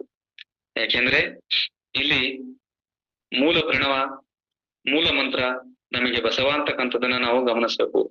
ಯಾಕೆಂದ್ರೆ ಅದು ಆರಂಭದಲ್ಲಿ ಚಿನ್ನಾದ ಚಿದ್ಬಿಂದು ಚಿತ್ಕಲಾ ಸ್ವರೂಪವಾಗಿನೇ ಆ ಬಸವಾಕ್ಷರ ನಮ್ಮಲ್ಲಿ ನೆಲೆಗೊಂಡಿತ್ತು ಅಂತಕ್ಕಂಥದ್ದನ್ನ ನಾವು ಗಮನಿಸ್ಬೇಕು. ಯಾಕೆಂದ್ರೆ ಓಂಕಾರದಿಂದ ತತ್ತ ನೀನೇ ಬಸವಣ್ಣ ಅಂತಕ್ಕಂಥದ್ದನ್ನ ನಾವು ಗಮನಿಸಿದಾಗ ಆ ಚಿನ್ನಾದ ಚಿದ್ಬಿಂದು ಚಿತ್ಕಲಾ ಸ್ವರೂಪವೇ ಬಸವಣ್ಣ ಅಂತಕ್ಕಂಥದ್ದು, ಮತ್ತೆ ಆ ಬಸವ ಸ್ವರೂಪ ತಾನೇ ಅಂತಕ್ಕಂಥದ್ದು, ಅದು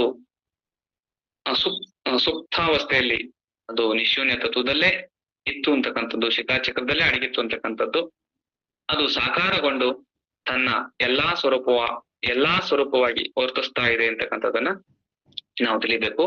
ಯಾಕೆಂದ್ರೆ ಇವೆಲ್ಲ ಹೊಮ್ಮಿದ್ದು ಬಸವ ಅಂತಕ್ಕಂಥ ಬೀಜದಿಂದ. ಅದಕ್ಕಾಗಿನೇ ಬಸವಣ್ಣನವರನ್ನ ಮಂತ್ರ ಪುರುಷ ಅಂತಾರೆ.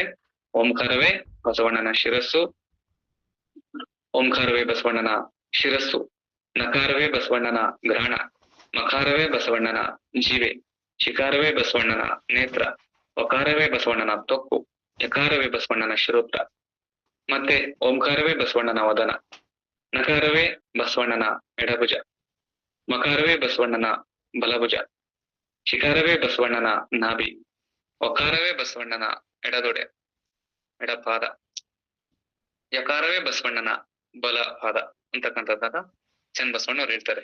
ಯಾಕೆಂದ್ರೆ ಬಸವಣ್ಣನ ಅಂತಕ್ಕಂಥದ್ದು ಏನಪ್ಪಾ ಅಂತಂದ್ರೆ ಬಸವಣ್ಣನೇ ವಿಕಾಸಗೊಂಡಿರೋದು ಇಲ್ಲಿ, ಬೇರೆ ಅಲ್ಲ. ಬಸವ ಅಂತಕ್ಕಂಥದ್ದೇ ವಿಕಾಸಗೊಂಡು ಮೂರ್ತಿಯಾಗಿ ತೋರ್ತಾ ಇರುವಂತದ್ದು. ಅದಕ್ಕಾಗಿ ವಿಶ್ವತೋ ಚಕ್ಷು, ವಿಶ್ವತೋ ಗ್ರಹಣ, ವಿಶ್ವತೋ ಪಾಣಿ, ವಿಶ್ವತೋ ಪಾದ, ಏನು ಸಮಗ್ರ ವಿಶ್ವಮಯವೆಲ್ಲವೂ ಕೂಡ ಬಸವ. ಹೀಗಾಗಿ ತಾನು ಮಂತ್ರಮೂರ್ತಿಯಾಗಿ ಈ ಮಂತ್ರವನ್ನ ಸ್ಮರಿಸ್ಬೇಕಾಗುತ್ತೆ. ತನ್ನಲ್ಲಿ ಮಂತ್ರದ ವಿವೇಕ ಇಲ್ಲ ಅಂತಂದ್ರೆ, ಯಾಕೆಂದ್ರೆ ಇದನ್ನು ಅರಿಬೇಕಾದ್ರೆ ಸ್ವಾನುಭಾವಿ ಗುರುವಿನಿಂದ ಅರ್ಥರೆ ಮಾತ್ರ ಮಂತ್ರ ಸ್ವರೂಪ ತಾನಾಗಿ, ಮಂತ್ರ ಮೂರ್ತಿ ತಾನಾಗಿ ಮಂತ್ರವನ್ನ ಜಪಿಸ್ಲಿಕ್ಕೆ ಸಾಧ್ಯ. ಏನು ಭಿನ್ನ ಜ್ಞಾನದಲ್ಲಿ ಈ ಮಂತ್ರವನ್ನ ಅರ್ತಿದ್ದಾಗ್ಲಿ, ಮಂತ್ರವನ್ನ ಸ್ಮರಿಸಿದ್ದಾಗ್ಲಿ ಅದು ನಿಷ್ಪ್ರಯೋಜಕ, ಅದೇನು ಪ್ರಯೋಜನ ಇಲ್ಲ ಅಂತಕ್ಕಂಥದ್ದನ್ನ ಹೇಳ್ತಾರೆ. ಅದಕ್ಕಾಗಿ ಈ ಮಂತ್ರ ತನ್ನ ಸ್ವರೂಪ ಅಸಮ ಪಂಚಾಕ್ಷರಿಯ ಉಸಿರ ಕೊನೆಯಲ್ಲಿ ಬೆರೆಸಿ ಸಸಿನೆ ಕೊಳ್ಳಿರುವುದು ಜಪಿಸದ ಶಿವಯೋಗಿ ಇಸವಾಯಿಯಕ್ಕೂ ಸರ್ವಜ್ಞ ಅಂತಕ್ಕಂಥ ಮಾತನ್ನ ಹೇಳ್ತಾರೆ. ಉಸಿರೇ ಮಂತ್ರ ಅಂತ ಅಭಿನ್ನ ರೀತಿಯಲ್ಲಿ ಈ ಮಂತ್ರವನ್ನ ಸ್ಮರಿಸ್ಬೇಕು. ಮತ್ತೆ ಆ ಮಂತ್ರಮೂರ್ತಿಯೇ ತಾನು ಅಂತಕ್ಕಂಥದ್ದನ್ನ ತಿಳಿಬೇಕು. ಹೆಂಗೆ ಅಂತಂದ್ರೆ ಆಧಾರದಿಂದ ಆಜ್ಞೆವರೆಗೆ ತುಂಬಿರುವಂತದ್ದೇ ಷಡಕ್ಷರ. ಈ ಪಂಚವಿಂಶತಿ ತತ್ವದಲ್ಲಿ ತುಂಬಿರುವಂತದ್ದೇ ಪಂಚಾಕ್ಷರ. ಹಿಂಗಾಗಿ ಮಂತ್ರ ಮೂರ್ತಿ ತಾನಲ್ಲದೆ ಬೇರೆ ಇಲ್ಲ ಅಂತಕ್ಕಂಥ ನಿರ್ಣಯ ಸದ್ಭಕ್ತರಿಗೆ ಇರಬೇಕು ಅಂತಕ್ಕಂಥದ್ದನ್ನ ಹೇಳ್ತಾರೆ. ಮತ್ತೆ ಪಂಚಭೂತಗಳು ಅಳಿದುಳಿದ ಪಂಚಾಕ್ಷರವು, ಸಂಚಿತಾಕ್ಷರಗಳನ್ನು ತೊಡೆದ ಪಂಚಾಕ್ಷರವು, ವಂಚನೆ ನದಿಗಳೆದ ಪರಮ ಪಾವನ ನಿಷ್ಪ್ರಪಂಚ ಪಂಚಪ್ರಣವವು, ಮುಂಚೆ ಮೂಲ ಪ್ರಣವದ ಅಂಗ ಪಂಚಾಕ್ಷರವು, ಸಂಚುವರಿದವರ ಅಂಗ ಲಿಂಗ ಪಂಚಾಕ್ಷರವು, ಪಂಚಾಕ್ಷರವೇ ಪ್ರಾಣವಾದ ಸದ್ಭಕ್ತರು ಅಪ್ರತಿಮರೈ ಮೂಜಗದಳು. ಪಂಚಾಕ್ಷರವೇ ಪ್ರಾಣವಾಗಿರಬೇಕು. ಯಾಕೆಂದ್ರೆ ಪಂಚಾಕ್ಷರವೇ ಪ್ರಾಣ. ಪಂಚಾಕ್ಷರಿ ಎಂಬುದು ಪರತತ್ವ ತಾನೇ ನೋಡ, ಪಂಚಾಕ್ಷರಿ ಎಂಬುದು ಪರವಸ್ತು ತಾನೇ ನೋಡ, ಪಂಚಾಕ್ಷರಿ ಎಂಬುದು ಪರಬ್ರಹ್ಮ ತಾನೇ ನೋಡ, ಪಂಚಾಕ್ಷರಿ ಎಂಬುದು ಪರಶಿವನ ನಾಮ ನೋಡ, ಪಂಚಾಕ್ಷರವೆಂಬುದು ಸಾಕ್ಷಾತ್ ಶಿವ ತಾನೇ ನೋಡ. ಇಂತಪ್ಪ ಪಂಚಾಕ್ಷರಿಯ ಅಗಲಿರುಳೆನ್ನದೆ ಅನವರತ ಜಪಿಸಿದಾತ ಅನಂತ ಪಾತಕಗಳ ಮೀರಿ ಪರಮ ಪದವನೈದುವುದು ತಪ್ಪದು ನೋಡ ಅಖಂಡೇಶ್ವರ ಅಂತಕ್ಕಂಥ ಮಾತನ್ನ ಹೇಳ್ತಾರೆ. ಇಲ್ಲಿ ಪಂಚಭೂತಗಳು ಅಳಿದುಳಿದ ಪಂಚಾಕ್ಷರವು. ಯಾಕೆ ಗುರು ಏನ್ ಮಾಡಿದ? ಮಾಂಸಪಿಂಡವೆಂದೆನಿಸದೆ ಮಂತ್ರಪಿಂಡವೆಂದೆನಿಸಿದನಯ್ಯ ಶ್ರೀ ಗುರು. ವಾಯು ಪ್ರಾಣಿ ಎಂದೆನಿಸದೆ ಲಿಂಗ ಪ್ರಾಣಿ ಎಂದೆನಿಸಿದನಯ್ಯ ಶ್ರೀ ಗುರು. ಪಂಚಭೂತದ ಕಾಯವ ಕಳೆದು ಪ್ರಸಾದ ಕಾಯವೆಂದೆನಿಸಿದನಯ್ಯ ಶ್ರೀ ಗುರು.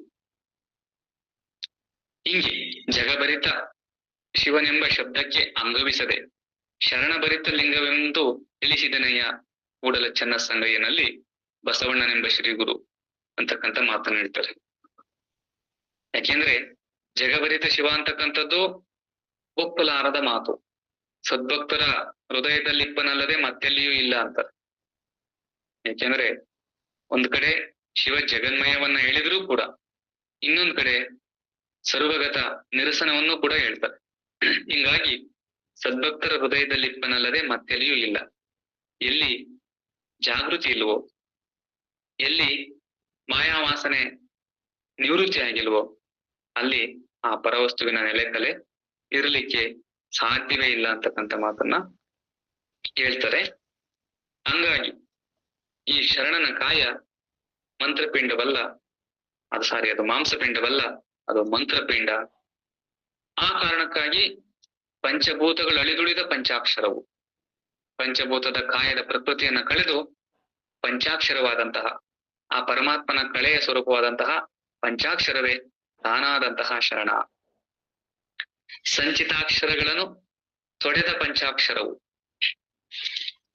ಯಾಕೆಂದ್ರೆ ಸಂಚಿತ ಕರ್ಮದ 3 ವಿಧದಲ್ಲಿ, ಏನು ಸಂಚಿತ, ಪ್ರಾರಬ್ಧ, ಆಗಾಮಿ ಅಂತಕ್ಕಂಥ ಕರ್ಮಗಳಲ್ಲಿ ಸಂಚಿತ ಕರ್ಮವೇ ಭವಕ್ಕೆ ಬೀಜ ಆಗುವಂಥದ್ದು. ಈ ಸಂಚಿತಾಕ್ಷರಗಳು, ಆ ಸಂಚಿತಾಕ್ಷರಗಳನ್ನ ನಿವೃತ್ತಿಗೊಳಿಸುವಂತಹ ಶಕ್ತಿ, ಸಂಚಿತವನ್ನ ನಿವೃತ್ತಿಗೊಳಿಸಿ ಜೀವವನ್ನ ಮುಕ್ತನನ್ನಾಗಿ ಮಾಡುವಂತಹ, ಜೀವವನ್ನ ಸ್ವತಂತ್ರವಾಗಿ ಮಾಡುವಂತಹ ಅದ್ಭುತ ದಿವ್ಯ ಶಕ್ತಿ ಈ ಪಂಚಾಕ್ಷರ. ಸಂಚಿತವನ್ನ ತೊಡೆಯುವಂತಹ, ದುರ್ಲಿಖಿತವನ್ನ ತೊಡೆಯುವಂತಹ, ಇಂಧನ ಕರ್ಮವಾಸನೆಗಳನ್ನ ಮೀರಿ ನಿಲ್ಲುವಂತಹ ಶಕ್ತಿ, ಅವನ್ನೆಲ್ಲ ಒತ್ತಿ ಒರೆಸುವಂತಹ ಶಕ್ತಿ ಈ ಪಂಚಾಕ್ಷರ ಸ್ವರೂಪ. ವಂಚನೆ ನದಿಗಳೆದ ಪರಮ ಪಾವನ ನಿಷ್ಪ್ರಪಂಚ ಪಂಚ ಪ್ರಣವವು. ಅಂದ್ರೆ ಈ ಜೀವ ಮರವೆಯಿಂದ ಮಾಯಾವಶವಾಗಿ ಅನಂತ ಜನ್ಮದಲ್ಲಿ ಭವಬಂಧನದಲ್ಲಿ ಅನುಭವಿಸ್ತಾ ಇರ್ತಕ್ಕಂತಹ ಹೀನಾಯ ಸ್ಥಿತಿ, ಇದು ಮಾಯೆ ವಂಚಿಸುತ್ತಿರುವಂತಹ ಸ್ಥಿತಿ, ಅಜ್ಞಾನ ವಂಚಿಸುತ್ತಿರುವಂತಹ ಸ್ಥಿತಿ, ಮರೆವು ವಂಚಿಸುತ್ತಿರುವಂತಹ ಸ್ಥಿತಿ. ಈ ವಂಚನೆಯನ್ನ ಅತಿಗಳೆದು ಸ್ವತಂತ್ರವನ್ನಾಗಿ ಮಾಡುವಂತಹ ಶಕ್ತಿ ಈ ಪಂಚಾಕ್ಷರ. ವಂಚನೆಗೆ ಒಳಗಾದಂತಹ ಸಂದರ್ಭದಲ್ಲಿ ಆ ಪರವಸ್ತುವೇ ಜೀವ ಅನ್ನಿಸ್ತು.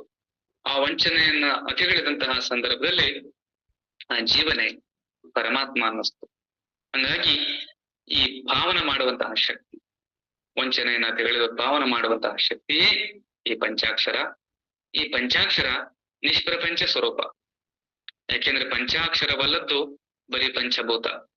ಪಂಚಭೂತ ಪ್ರಪಂಚ, ಪ್ರಪಂಚ ಸಂಸಾರ, ಸಂಸಾರ ಅಜ್ಞಾನ, ಮರವು, ಮಾಯೆ, ಎಲ್ಲ ನಕಾರಾತ್ಮಕ ಶಕ್ತಿಯ ಊಟ. ಆದ್ರೆ ಪಂಚಭೂತಗಳನ್ನ ಕಳೆದೊಳಿದಂತಹ ನಿಷ್ಪ್ರಪಂಚ ಸ್ಥಿತಿ, ಅದು ಪಂಚಾಕ್ಷರಗಳ ಪ್ರಭಾವ. ಅಲ್ಲಿ ಮಾಯೆ ಇಲ್ಲ, ಮರವೇ ಇಲ್ಲ, ಭವ ಇಲ್ಲ, ಬಂಧ ಇಲ್ಲ, ಖಂಡಿತ ಇಲ್ಲ. ಹೀಗೆ ಇಂತಹ ಪ್ರಭಾವ ಪಂಚಾಕ್ಷರದ ಪ್ರಭಾವ. ಯಾಕೆ ಯಾವನೊಬ್ಬನ ಹೃದಯದಲ್ಲಿ ಪಂಚಾಕ್ಷರಿ ಮಂತ್ರವು ಓಂ ನಮಃ ಶಿವಾಯ ಎಂಬ ಪ್ರಣವ ಪಂಚಾಕ್ಷರಿ ಮಂತ್ರವು ನೆಲೆಗೊಂಡಿಪ್ಪುದೋ ಆತಂಗೆ ಸಕಲ ಮತ್ತಾವ ಮಂತ್ರದ ಹಂಗಿಲ್ಲ, ಸಕಲ ವಿದ್ಯೆಯ ಹಂಗಿಲ್ಲ. ಸಕಲ ಶಾಸ್ತ್ರ, ಸಕಲ ಆಗಮಗಳನ್ನ ಓದಿ ತಿಳಿಬೇಕು, ಕಲಿಬೇಕು ಅಂತಕ್ಕಂಥ ಭ್ರಮೆ ಇಲ್ಲ ಅಂತ ಮಾತನ್ನ ಷಣ್ಮುಖ ಶಿವಗಳು ಹೇಳ್ತಾರೆ. ಯಾಕೆಂದ್ರೆ ಆ ಶರಣ ಇದ್ದಲ್ಲಿ ಸಕಲ ತತ್ವಗಳಿಪ್ಪವು, ಸಕಲ ಭುವನಗಳಿಪ್ಪವು. ಆ ಶರಣ ತಾನೇ ನಿರುಪಮ, ನಿರಾವರಣ, ನಿರಾಲಂಬ, ನಿತ್ಯ ಸ್ವತಂತ್ರ ನೋಡಾಖಂಡೇಶ್ವರ ಅಂತಕ್ಕಂಥ ಮಾತು. ಯಾರ ಹೃದಯದಲ್ಲಿ ಪಂಚಾಕ್ಷರ, ಪ್ರಣವ ಪಂಚಾಕ್ಷರ ನೆಲೆಗೊಂಡಿದೆಯೋ ಅವನಿಗೆ ಇನ್ನು ಸಕಲ ಮಂತ್ರ, ಸಕಲ ತಂತ್ರ. ಮೈಲಾರ ಶರಣರು ಅವರು ಶಿವಾನುಭವ ದರ್ಪಣದಲ್ಲೂ ಒಂದ್ ಕಡೆ ಹೇಳ್ತಾರೆ, ಗಾರುಡ ಕುಟಿಲ ಕುಹಕವೆಂಬ 106 ಮಂತ್ರವ ಕಲಿಯದೆ ವೀರಶೈವಾಚಾರ ಷಡ್ವಿಧದ ಲಿಂಗದ 6 ಮಂತ್ರವ ಜಪಿಸುವರಾಗಿ ಅಂತ. ಅವೆಲ್ಲ ಕುಟಿಲ ಕುಹಕದ ಮಂತ್ರತಂತ್ರಗಳು. ಯಾರ ಹೃದಯದಲ್ಲಿ ನಿಶ್ಚಲವಾಗಿ ಓಂ ನಮಃ ಶಿವಾಯ ನೆಲೆಗೊಂಡಿದೆಯೋ ಅಲ್ಲಿ ಅವನಿಗೆ ಸಕಲ ಮಂತ್ರ, ಸಕಲ ತಂತ್ರದ ಅವಶ್ಯಕತೆ ಇಲ್ಲ. ಮತ್ತೆ ಸಕಲ ವಿದ್ಯೆ, ಸಕಲ ಶಾಸ್ತ್ರ, ಸಕಲ ಬೋಧೆಗಳನ್ನ ಕೇಳಿ ನಾನು ಜ್ಞಾನಿ ಆಗಬೇಕು ಅಂತಕ್ಕಂಥ ಭ್ರಮೆ ಇಲ್ಲ. ಯಾಕೆಂದ್ರೆ ಸರ್ವ ವಿದ್ಯೆಯ ತಾಯಿ ಆ ಪ್ರಣವ ಪಂಚಾಕ್ಷರಗಳು. ಸರ್ವ ವಿಶ್ವವನ್ನೇ ಹಡದದ್ದು ಪ್ರಣವ ಪಂಚಾಕ್ಷರ. ಪ್ರಣವ ಪಂಚಾಕ್ಷರದ ಗರ್ಭದಿಂದಲೇ ಹುಟ್ಟಿದ್ದಂಥದ್ದು ವೇದ, ಶಾಸ್ತ್ರ, ಆಗಮ, ಪುರಾಣ, ಅಕ್ಷರಗಳು ಇತ್ಯಾದಿ ಎಲ್ಲ. ಹೀಗಿರ್ಬೇಕಾದ್ರೆ ಆ ಪ್ರಣವ ಪಂಚಾಕ್ಷರ ತನ್ನೊಳಗೆ ಇರುವಂತಹ ಕಾರಣಕ್ಕಾಗಿ ಅವನಿಗೆ ಯಾವುದೇ ಅಭ್ಯಾಸದಿಂದ ನಾನು ಜ್ಞಾನಿ ಆಗಬೇಕು ಅಂತಕ್ಕಂಥದ್ದಾಗ್ಲಿ, ಹೊರಗಡೆ ಪಡೆಯುವ ವಿದ್ಯೆಯ ಅಂಗಾಗ್ಲಿ ಅವನಿಗೆ ನಿಜವಾಗ್ಲೂ ಕೂಡ ಇಲ್ಲ. ಯಾಕೆಂದ್ರೆ ಅವನೆಲ್ಲಿದ್ದಾನೆ ಅಲ್ಲಿ ಸಕಲ ಭುವನ, ಸಕಲ ತತ್ವ. ಯಾಕೆಂದ್ರೆ ಸಕಲ ಭುವನ, ಸಕಲ ತತ್ವ ಎಲ್ಲ ಬಂದಿದ್ದು ಪ್ರಣವ ಪಂಚಾಕ್ಷರದ ಒಳಗೆ. ಹೀಗಿರ್ಬೇಕಾದ್ರೆ ಆ ಪ್ರಣವ ಪಂಚಾಕ್ಷರದ ಸಾಧನ ತಾನಾಗಿದ. ಆ ಪ್ರಣವ ಪಂಚಾಕ್ಷರದ ಸದನವೇ ಈ ಶರಣನ ಹೃದಯ. ಹಂಗಾಗಿ ಶರಣನೇ ಒಂದು ವಿರಾಟ್ ಸ್ವರೂಪ. ಆ ಕಾರಣಕ್ಕಾಗಿ ಅವನು ಹೆಂಗಿದ್ರು ಅವನು ನಿರ್ಮಲ, ಅವನು ಪಾವನ, ಅವನು ನಿರಾಲಂಬ, ಅವನು ಸ್ವತಂತ್ರ ಅಂತಕ್ಕಂಥ ಮಾತನ್ನ ಹೇಳ್ತಾರೆ. ಆದ್ದರಿಂದ ಈ ಪ್ರಣವ ಪಂಚಾಕ್ಷರಗಳು ನಿಷ್ಪ್ರಪಂಚ ಸ್ವರೂಪ. ಪಂಚಭೂತಗಳ ಪ್ರಕೃತಿಯನ್ನ ಅಳಿದುಳಿದ ಚಿದ್ಬೆಳಗಿನ ಸ್ವರೂಪ. ಈ ಪಂಚಾಕ್ಷರಗಳು ಮುಂಚೆ ಮೂಲ ಪ್ರಣವದ ಅಂಗ. ಯಾಕೆಂದ್ರೆ ಮೂಲ ಪ್ರಣವ ಪಂಚಾಕ್ಷರಗಳಿಂದೇ ಅದು ಕೂಡಿದಂಥದ್ದು. ಯಾಕೆಂದ್ರೆ ಹಿಂದೆ ಆಕೃತಿಗಳನ್ನ ನೋಡಿದ್ದು ಆ ಓಂಕಾರದ ಒಳಗಿಂದಲೇ ಇವು ಜನಿಸಿದ್ದು. ಮೂಲ ಪ್ರಣವದಂಗ ಅಕಾರ ಉಕಾರ ಮಕಾರ. ಮೂಲ ಪ್ರಣವದಂಗ ಅಂದ್ರೆ ಅಕಾರ ಉಕಾರ ಮಕಾರ ಅಂತಕ್ಕಂಥ ಅಕ್ಷರತ್ರಯಗಳು. ಈ ಪಂಚಾಕ್ಷರಗಳೇ ಮೂಲ ಪ್ರಣವದ ಅಂಗ ಹೆಂಗಾದು ಅಂದ್ರೆ ಅಕಾರದಿಂದಲೇ ನಾದ, ನಾದದಲ್ಲಿ ತಾರಕ ದಂಡಕ ಅಂತಕ್ಕಂಥ ಆಕೃತಿಗಳು, ಅಲ್ಲಿಯೇ ನಕಾರ ಮಕಾರ. ಉಕಾರದಲ್ಲೇ ಬಿಂದು, ಅಲ್ಲಿಯೇ ಕುಂಡಲ ಮತ್ತೆ ಅರ್ಧಚಂದ್ರ ಅಂತಕ್ಕಂಥ ಎರಡಾಕೃತಿಗಳು, ಅಲ್ಲಿಯೇ ಶಿಕಾರ ವಕಾರ. ಮತ್ತೆ ಕಲೆಯಲ್ಲಿಯೇ ದರ್ಪಣ ಮತ್ತೆ ಜ್ಯೋತಿರ್ ಅಂತಕ್ಕಂಥ ಎರಡಾಕೃತಿಗಳು, ಅಲ್ಲಿಯೇ ಯಕಾರ ಮತ್ತು ಓಂಕಾರ. ಈ ಪ್ರಕಾರದಲ್ಲಿ ಈ ಪ್ರಣವ ಪಂಚಾಕ್ಷರಗಳು ಅಥವಾ ಪಂಚಾಕ್ಷರಗಳು ಬೇರೆ ಯಾವುದೂ ಅಲ್ಲ. ಅಲ್ಲಿ ಮೂಲ ಪ್ರಣವದ ಮುಂಚೆ ಪ್ರಣವ ಉಗಮಿಸಿ ತೋರುವ ಮೊದಲು ಅದು ಅಕಾರ ಉಕಾರ ಮಕಾರ ಸ್ವರೂಪವಾಗಿತ್ತಲ್ಲ, ಅಲ್ಲಿನೇ ಈ ಪಂಚಾಕ್ಷರಗಳು ಅಡಕವಾಗಿದ್ದು. ಹಂಗಾಗಿ ಈ ಪಂಚಾಕ್ಷರಗಳು ಅಂತಂದ್ರೆ ಮೂಲ ಪ್ರಣವದ ಅಂಗವೇ ಆಗಿದ್ದಾವೆ. ಆ ಮೂಲ ಪ್ರಣವ ಅಂತಂದ್ರೆ ಅಖಂಡ ಗೋಳಕಾಕಾರ ತೇಜೋಮೂರ್ತಿ ಸ್ವರೂಪವಾದಂತಹ ಆ ಮಹಾಲಿಂಗ ಸ್ವರೂಪವೇ ಆಗಿದೆ ಅಂತಕ್ಕಂಥದ್ದನ್ನ ತಿಳಿಬೇಕು.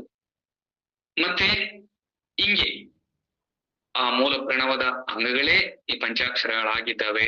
ಇವು ಪಂಚಭೂತಗಳ ಪ್ರಕೃತಿಯನ್ನ ಅಳಿಯುವಂತ ಸಾಮರ್ಥ್ಯವನ್ನ ಹೊಂದಿದ್ದಾವೆ. ಇವು ಸಂಚಿತವನ್ನ ತೊಡೆದು ಹಾಕುವಂತಹ ಕರ್ಮಲಿಪಿಯನ್ನ ತೊಡೆದು ಹಾಕುವಂತಹ ಶಕ್ತಿ ಸ್ವರೂಪವಾಗಿದ್ದಾವೆ. ಇವು ಮಾಯದ ವಂಚನೆಯನ್ನ ತಿಗಳಿದು ಆತ್ಮನನ್ನ ಪವಿತ್ರ ಮಾಡುವಂತಹ ಸಾಮರ್ಥ್ಯವುಳ್ಳಂತವಾಗಿದ್ದಾವೆ. ಇವು ಪ್ರಪಂಚವನ್ನ ಒದ್ದದಂತೆ ನಿಷ್ಪ್ರಪಂಚಿಯಾಗಿ ನಿರ್ಲೇಪಿಯಾಗಿ ನಿರಾವರಣನಾಗಿ ನಿರಾಲಂಬನಾಗಿ ಸ್ವತಂತ್ರನಾಗಿ ಇರಲಿಕ್ಕೆ ಇವು ಸಹಕರಿಸ್ತವೆ. ಇವು ಮೂಲ ಪ್ರಣವ ಸ್ವರೂಪದಲ್ಲಿ ಅಂಗ ಸ್ವರೂಪವೇ ಆಗಿದ್ದಾವೆ. ಮೂಲ ಪ್ರಣವ ಸ್ವರೂಪಕ್ಕೆ ಮೊದಲೇ ಇವು ಅಂಗ ಸ್ವರೂಪವಾಗಿದ್ದು ಅಂತಕ್ಕಂತಹ ಸಂಚನ್ನ, ಈ ರಹಸ್ಯವನ್ನ, ಈ ಕೀಲನ್ನ ಯಾರು ಭೇದಿಸಿ ತಿಳಿದು ಅದೆಲ್ಲದನ್ನೂ ಕೂಡ ಅಭಿನ್ನವಾಗಿ ತನ್ನಲ್ಲಿ ಕಾಣ್ತಾರೋ ಆಗ ಆ ಪಂಚಾಕ್ಷರಗಳೆಲ್ಲ ಲಿಂಗ ಸ್ವರೂಪವಾಗಿರ್ತವೆ ಶರಣನ ಅಂಗದೊಳಗೆ. ಈ ಪ್ರಕಾರದಲ್ಲೆಲ್ಲ ತಿಳಿದು ಪರಿಭಾವಿಸಿ ಇದನ್ನೇ ಅನುಸಂಧಾನಿಸಿ ಇರುವಂತಹ ಶರಣ, ಅವನಿಗೆ ಪಂಚಾಕ್ಷರವೇ ಪ್ರಾಣ. ಅಂತಹ ಸದ್ಭಕ್ತರು, ಅಂತಹ ಶರಣರು ಈ ಜಗತ್ತಿನೊಳಗೇನೆ ಬಹಳ ಅದ್ಭುತ, ಬಹಳ ವಿಶೇಷ, ಅಪ್ರತಿಮರು, ಅಧಿಕರು ಅಂತಕ್ಕಂಥ ಮಾತನ್ನ ಹೇಳ್ತಾರೆ. ಹಂಗೆ ನಿನ್ನ ನೀನು ಅರಿದು ನೋಡಿದರೆ ಶಿವಮಯ ಜಗತ್ತು ನೀನೇ ನೋಡ. ಯಾಕೆಂದ್ರೆ ಓಂಕಾರವೇ ಪ್ರಕೃತಿಯಾಗಿ ನಿಂದಿತ್ತು. ಪ್ರಕೃತಿ ಅಂತಂದ್ರೆ ಪೃಥ್ವಿ ಅಪ್ಪು ತೇಜವಾಯು ಆಕಾಶಮಯವಾದಂತಹ ಪಂಚಭೂತಗಳ ಟಾವು, ಅದಕ್ಕೆಲ್ಲ ಮಾತೆ ಓಂಕಾರ. ಅದರಿಂದ ನಿನ್ನ ನೀನ್ ಅರಿದು ನೋಡಿದರೆ ಶಿವಮಯ ಜಗತ್ತು ನೀನೇ ನೋಡ. ಓಂಕಾರವೇ ಪ್ರಕೃತಿಯಾಗಿ ನಿಂದಿತ್ತು. ಚೈತನ್ಯಾತ್ಮಕವಾದಂತಹ ಅಮೃತ ಸ್ವರೂಪವಾದಂತಹ ಓಂಕಾರವೇ ಇಲ್ಲಿ ಪ್ರಕೃತಿಯಾಗಿ ನಿಂದಿತ್ತು. ಹೆಂಗಾಯ್ತು ಅಂದ್ರೆ ನಕಾರವೇ ಪೃಥ್ವಿಯಾಗಿತ್ತು, ಮಕಾರವೇ ಉದಕವಾಗಿ ನಿಂದಿತ್ತು, ಶಿಕಾರವೇ ಅಗ್ನಿಯಾಗಿ ನಿಂದಿತ್ತು, ವಕಾರವೇ ವಾಯುವಾಗಿ ನಿಂದಿತ್ತು, ಯಕಾರವೇ ಆಕಾಶವಾಗಿ ನಿಂದಿತ್ತು. ಇಂತಪ್ಪ ಘನವ ನನ್ನೊಳಗೆ ನಾನು ನೆನೆದು ಸುಖಿಯಾದೆ ಕಾಣ ಕಪಿಲ ಸಿದ್ಧ ಮಲ್ಲಿಕಾರ್ಜುನ. ಇದೆಲ್ಲ ಪೃಥ್ವಿಯ ತೇಜ ವಾಯು ಆಕಾಶಮಯವಾದದ್ದೆಲ್ಲ, ಈ ಪ್ರಕೃತಿ ಸ್ವರೂಪವಾದದ್ದೆಲ್ಲ ಯಾವುದಪ್ಪ ಅಂತಂದ್ರೆ ಆ ಪ್ರಣವವೇ ಆಗಿದೆ. ಯಾಕೆಂದ್ರೆ ಓಂಕಾರವೇ ಈ ಪ್ರಕೃತಿ ಸ್ವರೂಪವಾಗಿ ನಿಂತಿತ್ತು. ಈ ಪ್ರಕೃತಿಯ ಸೂತ್ರ ಓಂಕಾರದಲ್ಲೇ ಇದೆ, ಓಂಕಾರದೊಳಗೇನೆ ಇದೆ. ಓಂಕಾರವನ್ನ ಹೊರತಾಗಿ ಈ ಪ್ರಕೃತಿ ಇಲ್ಲ. ಹಂಗಾಗಿ ಪ್ರಕೃತಿ ಎಲ್ಲ ಪರಶಿವಮಯ, ಪರತತ್ವಮಯ. ಇದನ್ನ ನಾನು ತಿಳಿದು ಇಂಥಪ್ಪ ಘನವ ನನ್ನಲ್ಲಿ ನಾನು ನೆನೆದು. ಯಾಕೆಂದ್ರೆ ಅಖಂಡ ಪೃಥ್ವಿಯೆಲ್ಲ ಶರಣನ ನಾಸಿಕದಲ್ಲೇ ಸಂಬಂಧ, ಅಖಂಡ ಜಲವೆಲ್ಲ ಶರಣನ ಜೀವೆಯಲ್ಲೇ ಸಂಬಂಧ, ಅಖಂಡ ಅಗ್ನಿಯೆಲ್ಲ ಶರಣನ ನೇತ್ರದಲ್ಲೇ ಸಂಬಂಧ, ಅಖಂಡ ವಾಯುವೆಲ್ಲ ಶರಣನ ತ್ವಕ್ಕಿನಲ್ಲೇ ಸಂಬಂಧ, ಅಖಂಡ ಆಕಾಶವೆಲ್ಲ ಶರಣನ ಶ್ರೋತ್ರದಲ್ಲೇ ಸಂಬಂಧ. ಹೆಂಗೆ ಅಂತಂದ್ರೆ ಈ ಪಂಚಭೂತಗಳ ಗುಣಗಳು ಗಂಧ ರಸ ರೂಪ ಸ್ಪರ್ಶ ಶಬ್ದ, ಅವನ್ ಬಿಟ್ಟು ಅವಕ್ಕೆ ಅಸ್ತಿತ್ವ ಇಲ್ಲ. ಅವುಗಳ ಸಾರ ಗಂಧ ರಸ ರೂಪ ಸ್ಪರ್ಶ ಶಬ್ದ. ಇವುಗಳ ವ್ಯವಹಾರ ಕ್ಷೇತ್ರ ಅವಿನಾಭಾವವಾಗಿ ಅವುಗಳ ವ್ಯವಹಾರ ನಡೀತಾ ಇರುವಂತದ್ದೇ ಈ ಪಂಚ ಇಂದ್ರಿಯಗಳ ಮೂಲಕವಾಗಿ. ಹಿಂಗಾಗಿ ಅವೆಲ್ಲವೂ ಕೂಡ ಶರಣನ ಜೊತೆ ಅವಿನಾಭಾವ ಸಂಬಂಧವಾಗಿದ್ದಾವೆ. ಆ ಕಾರಣಕ್ಕಾಗಿ ಅಂಥಪ್ಪ ಗಣವೆಲ್ಲ ತಾನೇ ಆಗಿದ್ದಾನೆ. ಅವೆಲ್ಲವೂ ಏನು ನಕಾರವೇ ಪೃಥ್ವಿಯಾಗಿ ನಿಂತರೆ ಅದು ಶರಣನ ಆಧಾರದಲ್ಲೇ ನೆಲೆಯಾಗಿದೆ. ಮಕಾರವೇ ಉದಕವಾಗಿ ನಿಂತರೆ ಅದು ಶರಣನ ಸ್ವಾಧಿಷ್ಠಾನದಲ್ಲೇ ನೆಲೆಯಾಗಿದೆ. ಶಿಕಾರವೇ ಅಗ್ನಿಯಾಗಿ ನಿಂತರೆ ಅದು ಶರಣನ ಮಣಿಪೂರಕದಲ್ಲೇ ನೆಲೆ. ವಕಾರವೇ ವಾಯುವಾಗಿ ನಿಂತರೆ ಅದು ಶರಣನ ಅನಾಹತದಲ್ಲೇ ನೆಲೆ. ಯಕಾರವೇ ಆಕಾಶವಾಗಿ ನಿಂತರೆ ಅದು ಶರಣನ ವಿಶುದ್ಧಿಯಲ್ಲೇ ನೆಲೆ. ಆ ಮೂಲ ಪ್ರಣವವೇ ಚೈತನ್ಯಾತ್ಮಕವಾಗಿ ನೆಲೆಯಾಗಿ ನಿಂತರೆ ಅದು ಶರಣನ ಆಜ್ಞೆಯಲ್ಲಿಯೇ ನೆಲೆ. ಆ ಕಾರಣಕ್ಕಾಗಿ ಇಂಥಪ್ಪ ಘನವನ್ನ ಅಭಿನ್ನವಾಗಿ ನನ್ನಲ್ಲೇ ನಾನು ನೆನೆದು ಸುಖಿಯಾದೆ ಅಂತಕ್ಕಂಥ ಮಾತನ್ನ ಹೇಳ್ತಾರೆ. ಮತ್ತೆ ಸದಾಕಾಲ ಹೆಂಗೆ ಎನ್ನ ರೇಚಕ ಪೂರಕ ಕುಂಭಕಗಳೆಲ್ಲವೂ ಶಿವಮಯವಾಗಿ ಚರಿಸುತ್ತಿಪ್ಪವು ನೋಡ. ಎನ್ನ ಪೂರಕವೇ ಓಂ ಓಂ ಓಂ ಓಂ ಎಂಬ ಪ್ರಣವ ಸ್ವರೂಪವಾಗಿತ್ತು ನೋಡ. ಎನ್ನ ರೇಚಕವೇ ನಮ ಶಿವಾಯ ನಮ ಶಿವಾಯ ನಮ ಶಿವಾಯ ಎಂಬ ಪಂಚಾಕ್ಷರಿ ಸ್ವರೂಪವಾಗಿದ್ದಿತ್ತು ನೋಡ. ಎನ್ನ ಕುಂಭಕವೇ ಪರಮ ಜ್ಞಾನ ಸ್ವರೂಪವಾಗಿ ಚಿದ್ಭಾಂಡ ಸ್ಥಾನವಾಗಿದ್ದಿತ್ತು ನೋಡ. ಇದು ಕಾರಣ ಮಂತ್ರ ಮಧ್ಯೆ ಭವೇನ್ ಲಿಂಗಂ, ಲಿಂಗ ಮಧ್ಯೆ ಭವೇನ್ ಮಂತ್ರಂ ಎಂಬುದಾಗಿ ಎನ್ನ ಪೂರಕ ರೇಚಕ ಕುಂಭಕ ಸ್ವರೂಪವಾದಂತಹ ಶಿವಮಂತ್ರವೇ ಶಿವಲಿಂಗವಾಗಿ ಕರಸ್ಥಲದಲ್ಲಿ ಕರತಳಾಮಳಕವಾಗಿ ಕಾಣಲ್ಪಡುತ್ತಿಪ್ಪುದು ನೋಡ. ಇಂತಪ್ಪ ಲಿಂಗವ ಕಣ್ತುಂಬಿ ನೋಡಿ ಮನ ಮುಟ್ಟಿ ನೆನೆದು ಸಂದಿಲ್ಲದಿಷ್ಟಲಿಂಗದಲ್ಲಿ ಭಾವ ಬಲಿದು ಅಪ್ಪಿ ಅಗಲದೆ ಸದಾ ಸನ್ನಿಹಿತನಾಗಿದ್ದು ನಿಮ್ಮ ನೆನಹಿನಿಂದ ನಿಮ್ಮನೇ ನೆನೆಯುತ್ತಿದ್ದೆನು ಕಾಣ ಮಹಾಲಿಂಗ ಗುರು ಶಿವಸಿದ್ದೇಶ್ವರ ಪ್ರಭುವೇ ಅಂತಕ್ಕಂಥ ಮಾತನ್ನು ಹೇಳ್ತಾರೆ.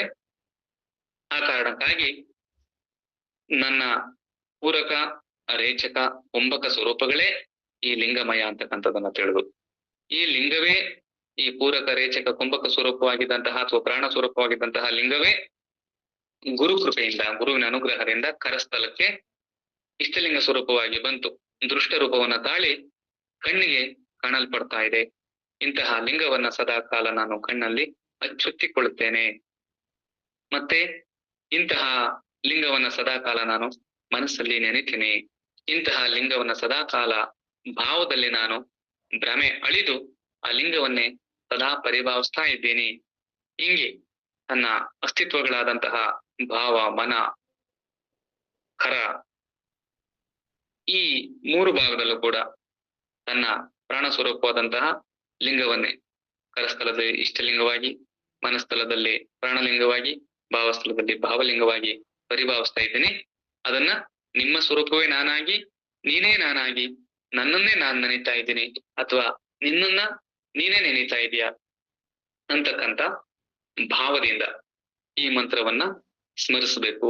ಇಂಥವರು ಈ ಮೂರು ಲೋಕದಲ್ಲಿ ಅಥವಾ ಲೋಕಾದಿ ಲೋಕದಲ್ಲಿ ಅವರು ಅಪ್ರತಿಮರು, ಅವರಿಗೆ ಸರಿಸಾಟಿಯಾಗಿ ಮತ್ತೊಬ್ಬರು ಇಲ್ಲ ಅಂತಕ್ಕಂಥ ನಿರ್ಣಯ. ಇನ್ನ ಅನೇಕ ಶರಣರು ಆ ಮಂತ್ರದ ಮಹಿಮೆಯನ್ನ ಕುರಿತು, ಮಂತ್ರದ ಪ್ರಭಾವ ತಮ್ಮ ಮೇಲೆ ಆದಂತಹ ಸ್ಥಿತಿಯನ್ನ ಬಹಳ ಅದ್ಭುತವಾಗಿ ಹೇಳ್ತಾರೆ. ಈಗ ಉದಾಹರಣೆಗೆ ಶಿವಮಂತ್ರವನಿಗೆ ಕಾಮಧೇನವಯ್ಯ, ಶಿವಮಂತ್ರವನಿಗೆ ಕಲ್ಪವೃಕ್ಷವಯ್ಯ, ಶಿವಮಂತ್ರವನಿಗೆ ಪರುಷದ ಕಣಿಯಯ್ಯ, ಶಿವಮಂತ್ರವನಿಗೆ ಚಿಂತಾಮಣಿಯಯ್ಯ, ಶಿವಮಂತ್ರವನಿಗೆ ಮನ ಪ್ರಾಣ ಮೂಲಿಕೆ ನೋಡ ಅಖಂಡೇಶ್ವರ. ಯಾಕಂದ್ರೆ ಶಬ್ದಗಳು ಬೇರೆ ಬೇರೆ ಆದ್ರೂ ಕೂಡ ಅರ್ಥವ್ಯಾಪ್ತಿ ಅದೇ ಆಗಿದೆ. ಹಿಂದೆಲ್ಲ ಚಿಂತನೆ ಮಾಡಿದ್ದು ಕಾಮಧೇನು, ಕಲ್ಪವೃಕ್ಷ, ಪರುಷ, ಚಿಂತಾಮಣಿ ಅಂತಕ್ಕಂಥದ್ದನ್ನ. ಆ ಕಾಮಧೇನು, ಕಲ್ಪವೃಕ್ಷ, ಚಿಂತಾಮಣಿ, ಪರುಷ ಈ ಎಲ್ಲ ಸ್ವರೂಪವೂ ಕೂಡ ನನಗೆ ಈ ಮಂತ್ರ ಸ್ವರೂಪವೇ ಆಗಿದ್ದಾವೆ. ಈ ಮಂತ್ರ ಅತಿ ಹೆಚ್ಚಾಗಿ ಏನಾಗಿದೆ ಅಂದ್ರೆ ನನ್ನ ಮನಸ್ಸಿಗೂ ಪ್ರಾಣಕ್ಕೂ ಮೂಲಿಕೆಯಾಗಿದೆ. ನನ್ನ ಮನಸ್ಸು ಮತ್ತೆ ಪ್ರಾಣವನ್ನ ಹಿಡಿದಿರಂತಹ ಸೂತ್ರವೇ ಈ ಮಂತ್ರ ಸ್ವರೂಪವಾಗಿದೆ ಅಂತಕ್ಕಂಥ ಮಾತನ್ನ ಹೇಳ್ತಾರೆ ಅಂದಾಗ ನಾವು ಕೂಡ ಆ ರೀತಿಯಾಗಿ ಪರಿಭಾವಿಸಬೇಕು. ಮನಸ್ಸಲ್ಲಿ ಪ್ರಾಣದಲ್ಲಿ ಮಂತ್ರವಲ್ಲದೆ ಮತ್ತೊಂದನ್ನ ಸ್ಮರಿಸಬಾರದು, ಮತ್ತೊಂದನ್ನ ಕಲ್ಪಿಸಬಾರದು. ಓಂ ನಮಃ ಶಿವಾಯ ಎಂಬುದೇ ನನಗೆ ಧರ್ಮ, ನನಗೆ ಅರ್ಥ, ನನಗೆ ಕಾಮ, ನನಗೆ ಮೋಕ್ಷ. ಹಿಂಗೆ ಓಂ ನಮಃ ಶಿವಾಯ ಅಂತಕ್ಕಂಥದ್ದೇ ನನಗೆ ಸರ್ವ ಸಿದ್ಧಿ ಅಂತಕ್ಕಂಥ ಮಾತನ್ನ ಹೇಳ್ತಾರೆ. ಅಂದ್ರೆ ಚತುರ್ವಿಧ ಪುರುಷಾರ್ಥಗಳು ಅಂತ ಕರೀತಾರೆ. ಈ ಚತುರ್ವಿಧ ಪುರುಷಾರ್ಥವು ನನಗೆ ಆ ಮಂತ್ರ ಸ್ವರೂಪವೇ ಆಗಿದೆ. ಚತುರ್ವಿಧ ಫಲಪದಗಳು ನನಗೆ ಮಂತ್ರ ಸ್ವರೂಪವೇ ಆಗಿದೆ. ಏನು ಚಿಂತಾಮಣಿ, ಪರಿಷದ ಕಣಿ, ಸಂಜೀವಿನಿ, ಕಾಮಧೇನು ಅಂತಕ್ಕಂಥ ಏನು ಆ ರತ್ನಗಳು ಕೂಡ ಆ ನನಗೆ ಆ ಪ್ರಣವ ಪಂಚಾಕ್ಷರಿ ಸ್ವರೂಪವೇ ಆಗಿದೆಯೇ ಹೊರತು ಬೇರೆ ಇಲ್ಲ. ಇಂತಹ ಮಂತ್ರವನ್ನ ಅರಿಯದೆ ನೆನೆದ್ರು ಕೂಡ, ಅರಿಯದೆ ಒಮ್ಮೆ ಓಂ ನಮಃ ಶಿವಾಯ ಎಂದಡೆ ಮರವಿಯಿಂದಾದ ಇಂದೇಳು ಜನ್ಮದ ಕರ್ಮದ ಕಟ್ಟು ಹರಿಯಿತ್ತು. ಅರಿದೊಮ್ಮೆ ಓಂ ನಮಃ ಶಿವಾಯ ಎಂದಡೆ ಅನಂತ ಕೋಟಿ ಜನ್ಮ ದುರಿತಗಳು ದೂರವಾಗಿ ಹವು ನೋಡ. ಹಿಂಗೆ ಈ ಮಂತ್ರದ ಪ್ರಭಾವ ಹಿಂಗಿದೆ. ಅರ್ಥ ಜಪಿಸಿದ್ರು ಲಾಭ, ಅರಿಯದೆ ಜಪಿಸಿದ್ರು ಲಾಭ, ಅರ್ಥ ಜಪಿಸಿದ್ರಂತೂ ವಿಪರೀತ ಲಾಭ. ಅದು ಅವರ್ಣನೀಯ. ಅದಕ್ಕಾಗಿ ಭಕ್ತಿಗೆ ಎರಡಕ್ಕರವು, ಮುಕ್ತಿಗೆ ಎರಡಕ್ಕರವು. ಭಕ್ತಿ ಮುಕ್ತಿ ಪಡೆಯುವಡೆ ಬಿಡದೆ ಆ ಅಕ್ಕರವ ಹೇಳು ಸರ್ವಜ್ಞ. ಅಕ್ಕರವು ಲೇಖಕ್ಕೆ, ತರ್ಕತಾವಾದಕ್ಕೆ, ಮಿಕ್ಕ ಓದುಗಳು ತಿರುಪಿಗೆ, ಮೋಕ್ಷಕ್ಕೆ ಆ ಅಕ್ಕರವೇ ಸಾಕು ಸರ್ವಜ್ಞ. ಹಿಂಗೆ ಈ ಜಗತ್ತಿನ ಎಲ್ಲ ವಿದ್ಯೆಗಳ ರಾಜ ಅಂತ ಶರಣರು ಇದನ್ನ ಹೇಳ್ತಾರೆ. ಯಾಕೆಂದ್ರೆ ಸೀಮೆ ಸಂಬಂಧಗಳನ್ನ ಮೀರಿದಂತಹ ಮಂತ್ರ. ಅನೇಕ ಕೋಟಿ ಮಹಾಮಂತ್ರ, ಸಪ್ತಕೋಟಿ ಮಹಾಮಂತ್ರ, ಅನೇಕ ಕೋಟಿ ಉಪಮಂತ್ರಗಳಿಗೆಲ್ಲ ಮಾತೃ ಸ್ವರೂಪವಾದಂಥದ್ದು. ಅದಕ್ಕಾಗಿ ಈ ಮಂತ್ರವನ್ನ ಯಾರು ಹೃದಯದಲ್ಲಿ ನಿಶ್ಚಲವಾಗಿ ನೆಲೆಗೊಳಿಸ್ತಾರೋ ಅವರಿಗೆ ಇನ್ಯಾವ ಭ್ರಮೆ, ಇನ್ಯಾವ ಭ್ರಾಂತಿ, ಅದಕ್ಕಿಂತ ಮಿಗಿಲಾಗಿ ಕಲಿಯಂಥದ್ದು ಏನೋ ಇದೆ ಅಂತಕ್ಕಂಥದ್ದು ಭ್ರಮೆ ಇರಂಗಿಲ್ಲ. ಯಾಕೆಂದ್ರೆ ಅವನೇ ಜ್ಞಾನ ಸ್ವರೂಪ. ಜ್ಞಾನ ಅಂತಕ್ಕಂಥದ್ದು ಅವನಿಂದ ಹೊಂದಬೇಕೆ ಹೊರತು ಜ್ಞಾನವನ್ನ ಅವನೊಳಗೆ ತುಂಬಲಿಕ್ಕೆ ಬರಲ್ಲ.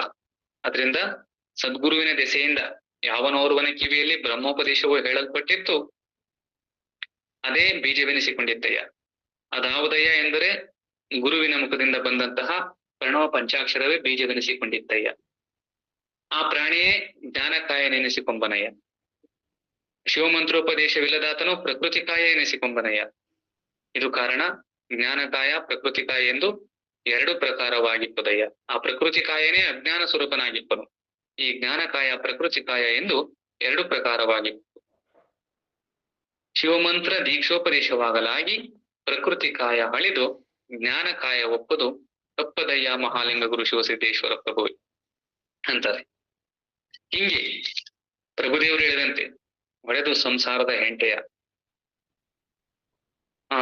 ಅಗೆದು ಕಳೆದನೆಯ ಭ್ರಾಂತಿಯ ಬೇಡ, ಬಗೆದು ಬಿತ್ತಿದನೆಯ ಬ್ರಹ್ಮ ಬೀಜವ.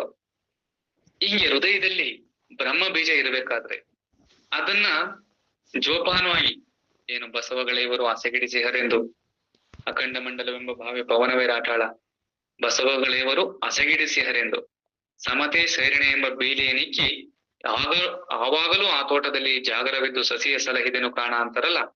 ಹಿಂಗೆ ಆ ಹೃದಯದಲ್ಲಿ ಗುರು ಬಿತ್ತಿರುವಂತಹ ಮಂತ್ರ ಏನಿದೆಯೋ ಅದರಲ್ಲಿ ಸದಾ ಸನ್ನಿಹಿತನಾಗಿ ಸದಾ ಜಾಗೃತನಾಗಿದ್ರೆ ಆ ಮಂತ್ರ ತನ್ನಲ್ಲಿ ವಿಕಾಸಗೊಳ್ಳುತ್ತಾ ಇದೆ. ಆ ಮಂತ್ರ ವಿಕಾಸಗೊಂಡ್ರೆ ಏನಾಗ್ತಾನೆ? ಅವನು ಜ್ಞಾನಕಾಯ ಆಗ್ತಾನೆ. ಯಾಕೆಂದ್ರೆ ಜ್ಞಾನಕಾಯ ಅಂದ್ರೆ ಯಾವ ಜ್ಞಾನ? MA PhD ಜ್ಞಾನ ಅಲ್ಲ ಅದು. ಆ ಜ್ಞಾನ ಯಾವ್ದಪ್ಪ ಅಂತಂದ್ರೆ ನೆಲಜಲಾಗ್ನಿ ಮರುತ ಅಂಬರ ಆತ್ಮಗಳ ಷಡು ತತ್ವದ ಸುಜ್ಞಾನ. ಯಾಕೆಂದ್ರೆ ಅದು ಪರಿಪೂರ್ಣ ಜ್ಞಾನ.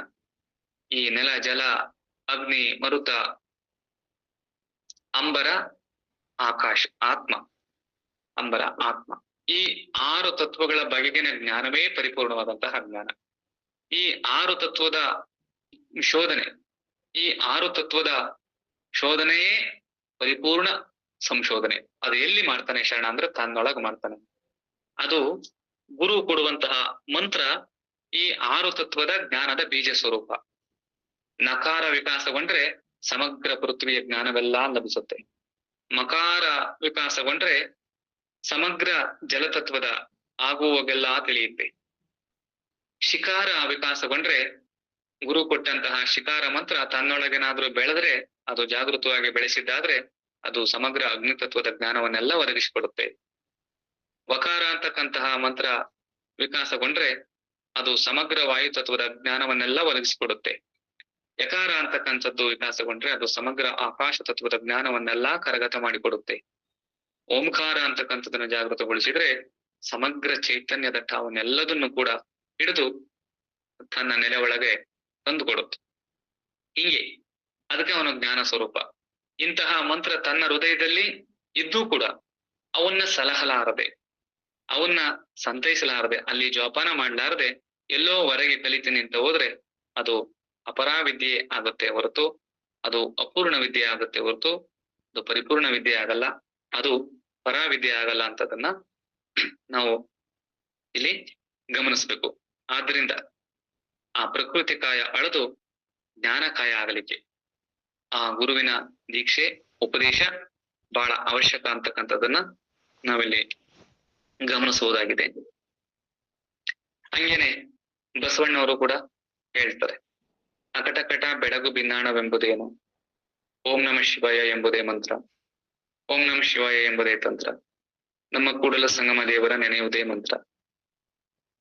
ಯಾಕೆಂದ್ರೆ ಜಗತ್ತಿನ ಜನ ಎಂತೆಂಥದೋ ಮಂತ್ರ, ಗಾಯತ್ರಿ ಮಂತ್ರ, ರುದ್ರಾಧ್ಯಾಯ, ಅಂತ ಜಪ ಇಂಥ ಜಪ, ಈ ಪೂಜೆ ಆ ಪೂಜೆ ಅಂತೇಳಿ ಕಂದಕಕ್ಕೆ ಬಿದ್ದು ಹೋಗ್ತಾ ಇದ್ದಾರೆ.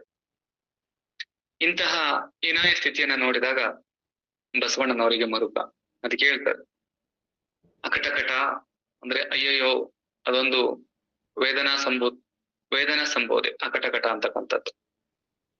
ಏನಪ್ಪ ಈ ಜನ ಎಂತೆಂಥದೋ ಮಂತ್ರ ಕಲ್ತು ಹಾಳಾಗೋಗ್ತಾರೆ, ಅವೆಲ್ಲ ಬೆಳಗು ಭಿನ್ನಾಣದ ಮಂತ್ರಗಳು, ಹೇಳಿದ್ರೆ ತಿಳಿಲಾರ್ದಂತಹ ಮಂತ್ರ, ತಿಳಿದ್ರೆ ತಿಳಿದು ಅರಗಿಸಲಾರದಂತಹ ಮಂತ್ರ. ಇಂತಹ ಮಂತ್ರವನ್ನ ಕಲ್ತು ಯಾವುದೇ ಸತ್ಪರಿಣಾಮವನ್ನ ಕಾಣದೆ ವ್ಯರ್ಥವಾಗಿ ಹೋಗ್ತಾರಲ್ಲ, ಯಾಕೆ ಇಷ್ಟು ಸುಲಭ ಇದೆ, ಯಾಕೆ ಬೇಕು ಅಂತಹ ಬೆಳಗು ಭಿನ್ನಾಣ ಅಂತಕ್ಕಂಥದ್ದೆಲ್ಲ. ಓಂ ನಮಃ ಶಿವಾಯ ಅಂತಕ್ಕಂಥದ್ದೇ ನಿಜವಾದ ಮಂತ್ರ. ಓಂ ನಮಃ ಶಿವಾಯ ಅಂತಕ್ಕಂಥದ್ದೇ ಆ ಪರವನ್ನ ತನ್ನ ಅಧೀನದಲ್ಲಿ ತರುವಂತಹ ತಂತ್ರ. ಇದನ್ ಬಿಟ್ಟು ಏನೇನೋ ಮಂತ್ರ ಕರೀತಾರಲ್ಲ, ಅದೆಲ್ಲ ಬೇಕಿಲ್ಲ. ಅವೆಲ್ಲ ಕೇವಲ ಬರೀ ಬೆಳಗು ಭಿನ್ನಾಣ. ಅಲ್ಲಿ ಬೆರಗು ಮೂಡುತ್ತೆ ಹೊರತು ಅಲ್ಲಿ ಬೆಳಕು ಮೂಡಕ್ ಸಾಧ್ಯ ಇಲ್ಲ. ಆದ್ರಿಂದ ಓಂ ನಮಃ ಶಿವಾಯ ಅಂತಕ್ಕಂಥದ್ದೇ ಮಂತ್ರ. ಮತ್ತೆ ವಶ್ಯವ ಬಲ್ಲೆವೆಂಬಿರಿ, ಬುದ್ಧಿಯನ್ನರಿಯದ ಮನುಜರು ನೀವು ಕೇಳಿರಿ, ವಶ್ಯ ಯಾವುದೆಂದರಿಯದೆ ಮರಳುಗೊಂಬಿರಿ ಎಲೆ ಗಾವಿಲ ಮನುಜರ. ಓಂ ನಮಃ ಶಿವಾಯ ಎಂಬುದೇ ಸರ್ವಜನ ವಶ್ಯ ಕೂಡಲ ಸಂಗಮ ದೇವ ಅಂತಾರೆ. ಅಂದ್ರೆ ಸಕಲ ವಶ್ಯ ಓಂ ನಮಃ ಶಿವಾಯ ಅಂತಕ್ಕಂಥ ಮಂತ್ರ. ಮತ್ತೆ ಸಕಲ ಜನಕ್ಕೂ ಬಹಳ ಅವಶ್ಯ. ಸರ್ವ ಜನಕ್ಕೂ ಮನುಷ್ಯನಾಗಿ ಹುಟ್ಟಿದಂತವನಿಗೆ ಈ ಓಂ ನಮಃ ಶಿವಾಯ ಅಂತಕ್ಕಂಥದ್ದು ಅವಶ್ಯ. ಈ ಓಂ ನಮಃ ಶಿವಾಯ ಅಂತಕ್ಕಂಥದ್ದು ಸರ್ವ ವಶ್ಯ, ಎಲ್ಲವನ್ನೂ ವಶಪಡಿಸಿಕೊಳ್ಳುವಂತಹ ಶಕ್ತಿ, ಸಮಗ್ರವನ್ನು ವಶೀಕರಣ ಮಾಡಿಕೊಳ್ಳುವಂತಹ ಸೂತ್ರವೇ ಈ ಓಂ ನಮಃ ಶಿವಾಯ. ಇಂಥದ್ದು ಎಲ್ಲರಿಗೂ ಅವಶ್ಯ ಅಂತಲ್ಲದೆ ಏನೋ ವಶೀಕರಣ ಮಾಡ್ತೀವಿ, ವಶ್ಯವ ಬಲ್ಲೆವು ಅಂತೇಳಿ ಬುದ್ಧಿ ಇಲ್ಲದೆ ಯಾಕೆ ಭ್ರಮೆಗೊಳ್ತೀರಿ ಅಜ್ಞಾನಿಗಳ. ಅದಲ್ಲ, ಓಂ ನಮಃ ಶಿವಾಯ ಅಂತಕ್ಕಂಥದ್ದೇ ಸಕಲ ವಶ್ಯ. ಓಂ ನಮಃ ಶಿವಾಯ ಅಂತಕ್ಕಂಥದ್ದು ಸರ್ವರಿಗೂ ಅವಶ್ಯ. ಈ ಮನುಕುಲಕ್ಕೆ ಈ ಓಂ ನಮಃ ಶಿವಾಯ ಅಂತಕ್ಕಂಥ ಮಂತ್ರ ಮಂಗಳದಾಯಕ ಅಂತಕ್ಕಂಥ ಮಾತನ್ನ ಹೇಳ್ತಾರೆ. ಮತ್ತದಕ್ಕಾಗಿ ಎನ್ನ ಮನದಲ್ಲಿ ಮತ್ತೊಂದ ನರಿಯನಯ್ಯ. ಓಂ ನಮಃ ಶಿವಾಯ ಎಂಬುದೇ ಮಂತ್ರ, ಓಂ ನಮಃ ಶಿವಾಯ ಎಂಬುದೇ ತಂತ್ರ. ನೀನೇ ಬಲ್ಲೆ ಎಲೆ ಲಿಂಗವೇ ಕೂಡಲ ಸಂಗಮ ದೇವ ಅಂತಕ್ಕಂಥ ಮಾತು. ಹೀಗೆ ಮಂತ್ರದ ವ್ಯಾಪ್ತಿ, ಮಂತ್ರದ ಮಹತ್ವ, ಮಂತ್ರದಿಂದ ಶರಣರು ಕಂಡಂತಹ ಅನುಭವಗಳನ್ನ ನಾವು ಗಮನಿಸಿದಾಗ ನಾವು ಮರು ಮಾತಾಡದೆ ಈ ಶರಣರ ಅನುಭವದ ನೆಲೆಯನ್ನ ನಾವು ಪ್ರಶ್ನಾತೀತವಾಗಿ ಒಪ್ಕೊಂಡು, ಯಾಕೆಂದ್ರೆ ಒಂದೊಂದು ಪ್ರಕಾರ ಹೇಳಿಲ್ಲ. ಓಂಕಾರವೇ ನಾದಮಯ, ಓಂಕಾರವೇ ಮಂತ್ರಮಯ, ಓಂಕಾರವೇ ಪರಿಪೂರ್ಣವಾಗಿ ಸರ್ವ ವ್ಯಾಪಕತ್ವವನ್ನುಳ್ಳದ್ದು. ಅಂತಹ ಓಂಕಾರವೇ ಶರಣನ ಹೃದಯದಲ್ಲಿ ಚೈತನ್ಯ ಸ್ವರೂಪವಾಗಿ ನೆಲೆಸಿರುವಂತದ್ದು. ಆ ಓಂಕಾರದ ಅಂಗ ಸ್ವರೂಪವಾದಂತಹ ಪಂಚಾಕ್ಷರವೇ ಶರಣನಿಗೆ ಕಾಯ ಸ್ವರೂಪವಾಗಿರುವಂತದ್ದು. ಹಂಗಾಗಿ ಶರಣನಿಗೆ ಆ ಪಂಚಾಕ್ಷರವೇ ಪಂಚಬ್ರಹ್ಮ, ಆ ಪಂಚಬ್ರಹ್ಮ ಸ್ವರೂಪವೇ ಶರಣನ ಕಾಯ. ಶರಣನಲ್ಲಿ ಹೃದಯದಲ್ಲಿರುವಂತಹ ಚೈತನ್ಯವೇ ಆ ಓಂಕಾರ, ಅದೇ ಪ್ರಾಣ ಸ್ವರೂಪ. ಹಂಗಾಗಿ ಪಂಚಾಕ್ಷರಗಳು ಪಂಚ ಇಂದ್ರಿಯಗಳಾಗಿ ಪಂಚತತ್ವಗಳಾಗಿ ಇದ್ರೆ ಪ್ರಣವ ಅಂತಕ್ಕಂಥದ್ದು ಪರಮ ಚೈತನ್ಯ ಸ್ವರೂಪವಾಗಿ ತನ್ನ ಅಂತರಂಗದಲ್ಲಿ ಅಡಗಿದೆ ಅಂತಕ್ಕಂಥದ್ದನ್ನ ನಾವು ತಿಳಿದು ಏನು ಮಂತ್ರದ ಮಹಿಮೆಯನ್ನ ಕುರಿತು ಇದುವರೆಗೆ ಚಿಂತನೆ ಮಾಡಿದ್ದೀವಿ, ಅದನ್ನೆಲ್ಲದನ್ನು ಕೂಡ ಸದಾಕಾಲ ಜಾಗೃತಾವಸ್ಥೆಯಲ್ಲಿ ಇಟ್ಕೊಂಡು ಈ ವಿವೇಕ ಸದಾಕಾಲ ಜಾಗೃತದಲ್ಲಿರಬೇಕು. ಯಾಕೆಂದ್ರೆ ನಡೆಯುತ್ತಾ ನುಡಿಯುತ್ತಾ ಸರ್ವಾವಸ್ಥೆಯಲ್ಲಿಯೂ ಅಂದ್ರು. ಅದಕ್ಕಿಂತ ಮೀರಿ ಎನ್ನ ಪೂರಕ ರೇಚಕ ಕುಂಭಕ ಸ್ವರೂಪಗಳೇ ಆ ಮಂತ್ರಮಯವಾಗಿ ಸಂಚರಿಸ್ತಾ ಇದೆ ಅಂತಕ್ಕಂಥದ್ದನ್ನ ಹೇಳಿದ್ರು. ಅದಕ್ಕಿಂತಲೂ ಮೀರಿ ಅದು ಗುರು ಕೊಟ್ಟಂತಹ ಬೀಜ, ಅದು ಸರ್ವಜನ ವಶ್ಯ, ಸರ್ವಜನಕ್ಕೂ ಅವಶ್ಯ ಮತ್ತೆ ಸರ್ವವಶ್ಯ. ಎಲ್ಲವನ್ನು ಯಾಕೆಂದ್ರೆ ಅಸಮ ಪಂಚಾಕ್ಷರಿಯ ಉಸಿರ ಕೊನೆಯಲ್ಲಿರಿಸಿ ಸಸಿನೆ ಕುಳ್ಳಿರುದು ಜಪಿಸದ ಶಿವಯೋಗಿ ಕಿಸಬಾಯಿಯ ಕುಸರ್ವಜ್ಞ ಅಂತ. ಅನ್ನೋ ಬಾಯಿ ಬಡಕ ಏನು ಉಪಯೋಗ ಇಲ್ಲ, ಉಸಿರು ಕೊನೆಯಲ್ಲಿ ಇರಿಸ್ಬೇಕು, ಬರೀ ಬಾಯಲ್ಲಿ ಹೇಳೋದಲ್ಲ ಅದು ಅಂತಾರೆ. ಎಣಿಸುತ್ತಿರ್ಪುದು ಬೆರಳು, ಗುಣಿಸುತ್ತಿರ್ಪುದು ಜೀವೆ, ಮನ ಹೋಗಿ ಹಲವ ನೆನೆದರದು ಆಳೂರ ಶುನಕ ನಲೆದಂತೆ ಸರ್ವಜ್ಞ. ಈ ಮಂತ್ರವನ್ನು ಕೂಡ ಯಾಂತ್ರಿಕವಾಗಿ ಜಪಿಸಬಾರದು, ಭಿನ್ನವಾಗಿ ಜಪಿಸಬಾರದು. ಭಿನ್ನವಾಗಿ ಜಪಿಸಿದ್ದಾದ್ರೆ ಮನಸ್ಸು ನೆಲೆಗೊಳ್ಳಲ್ಲ, ಸ್ಥಿರಗೊಳ್ಳಲ್ಲ, ಮನಸ್ಸು ನಿಶ್ಚಲಗೊಳ್ಳಲ್ಲ.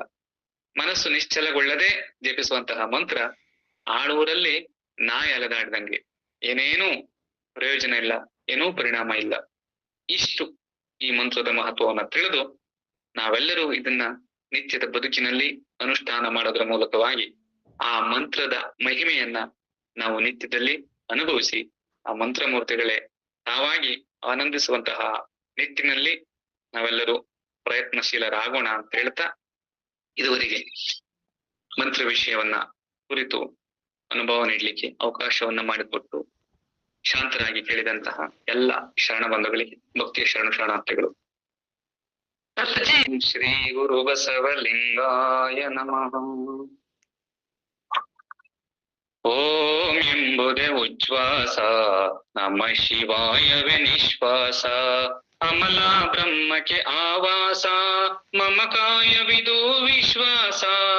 ಓಂ ಎಂಬುದೇ ಉಚ್ಛ್ವಾಸ, ನಮ ಶಿವಾಯವೇ ನಿಶ್ವಾಸ, ಅಮಲ ಬ್ರಹ್ಮಕ್ಕೆ ಆವಾಸ, ಮಮ ಕಾಯವಿದು ವಿಶ್ವಾಸ. ಓಂ ಎಂಬುದೇ ಉಚ್ಛ್ವಾಸ, ನಮ ಶಿವಾಯವೇ ನಿಶ್ವಾಸ.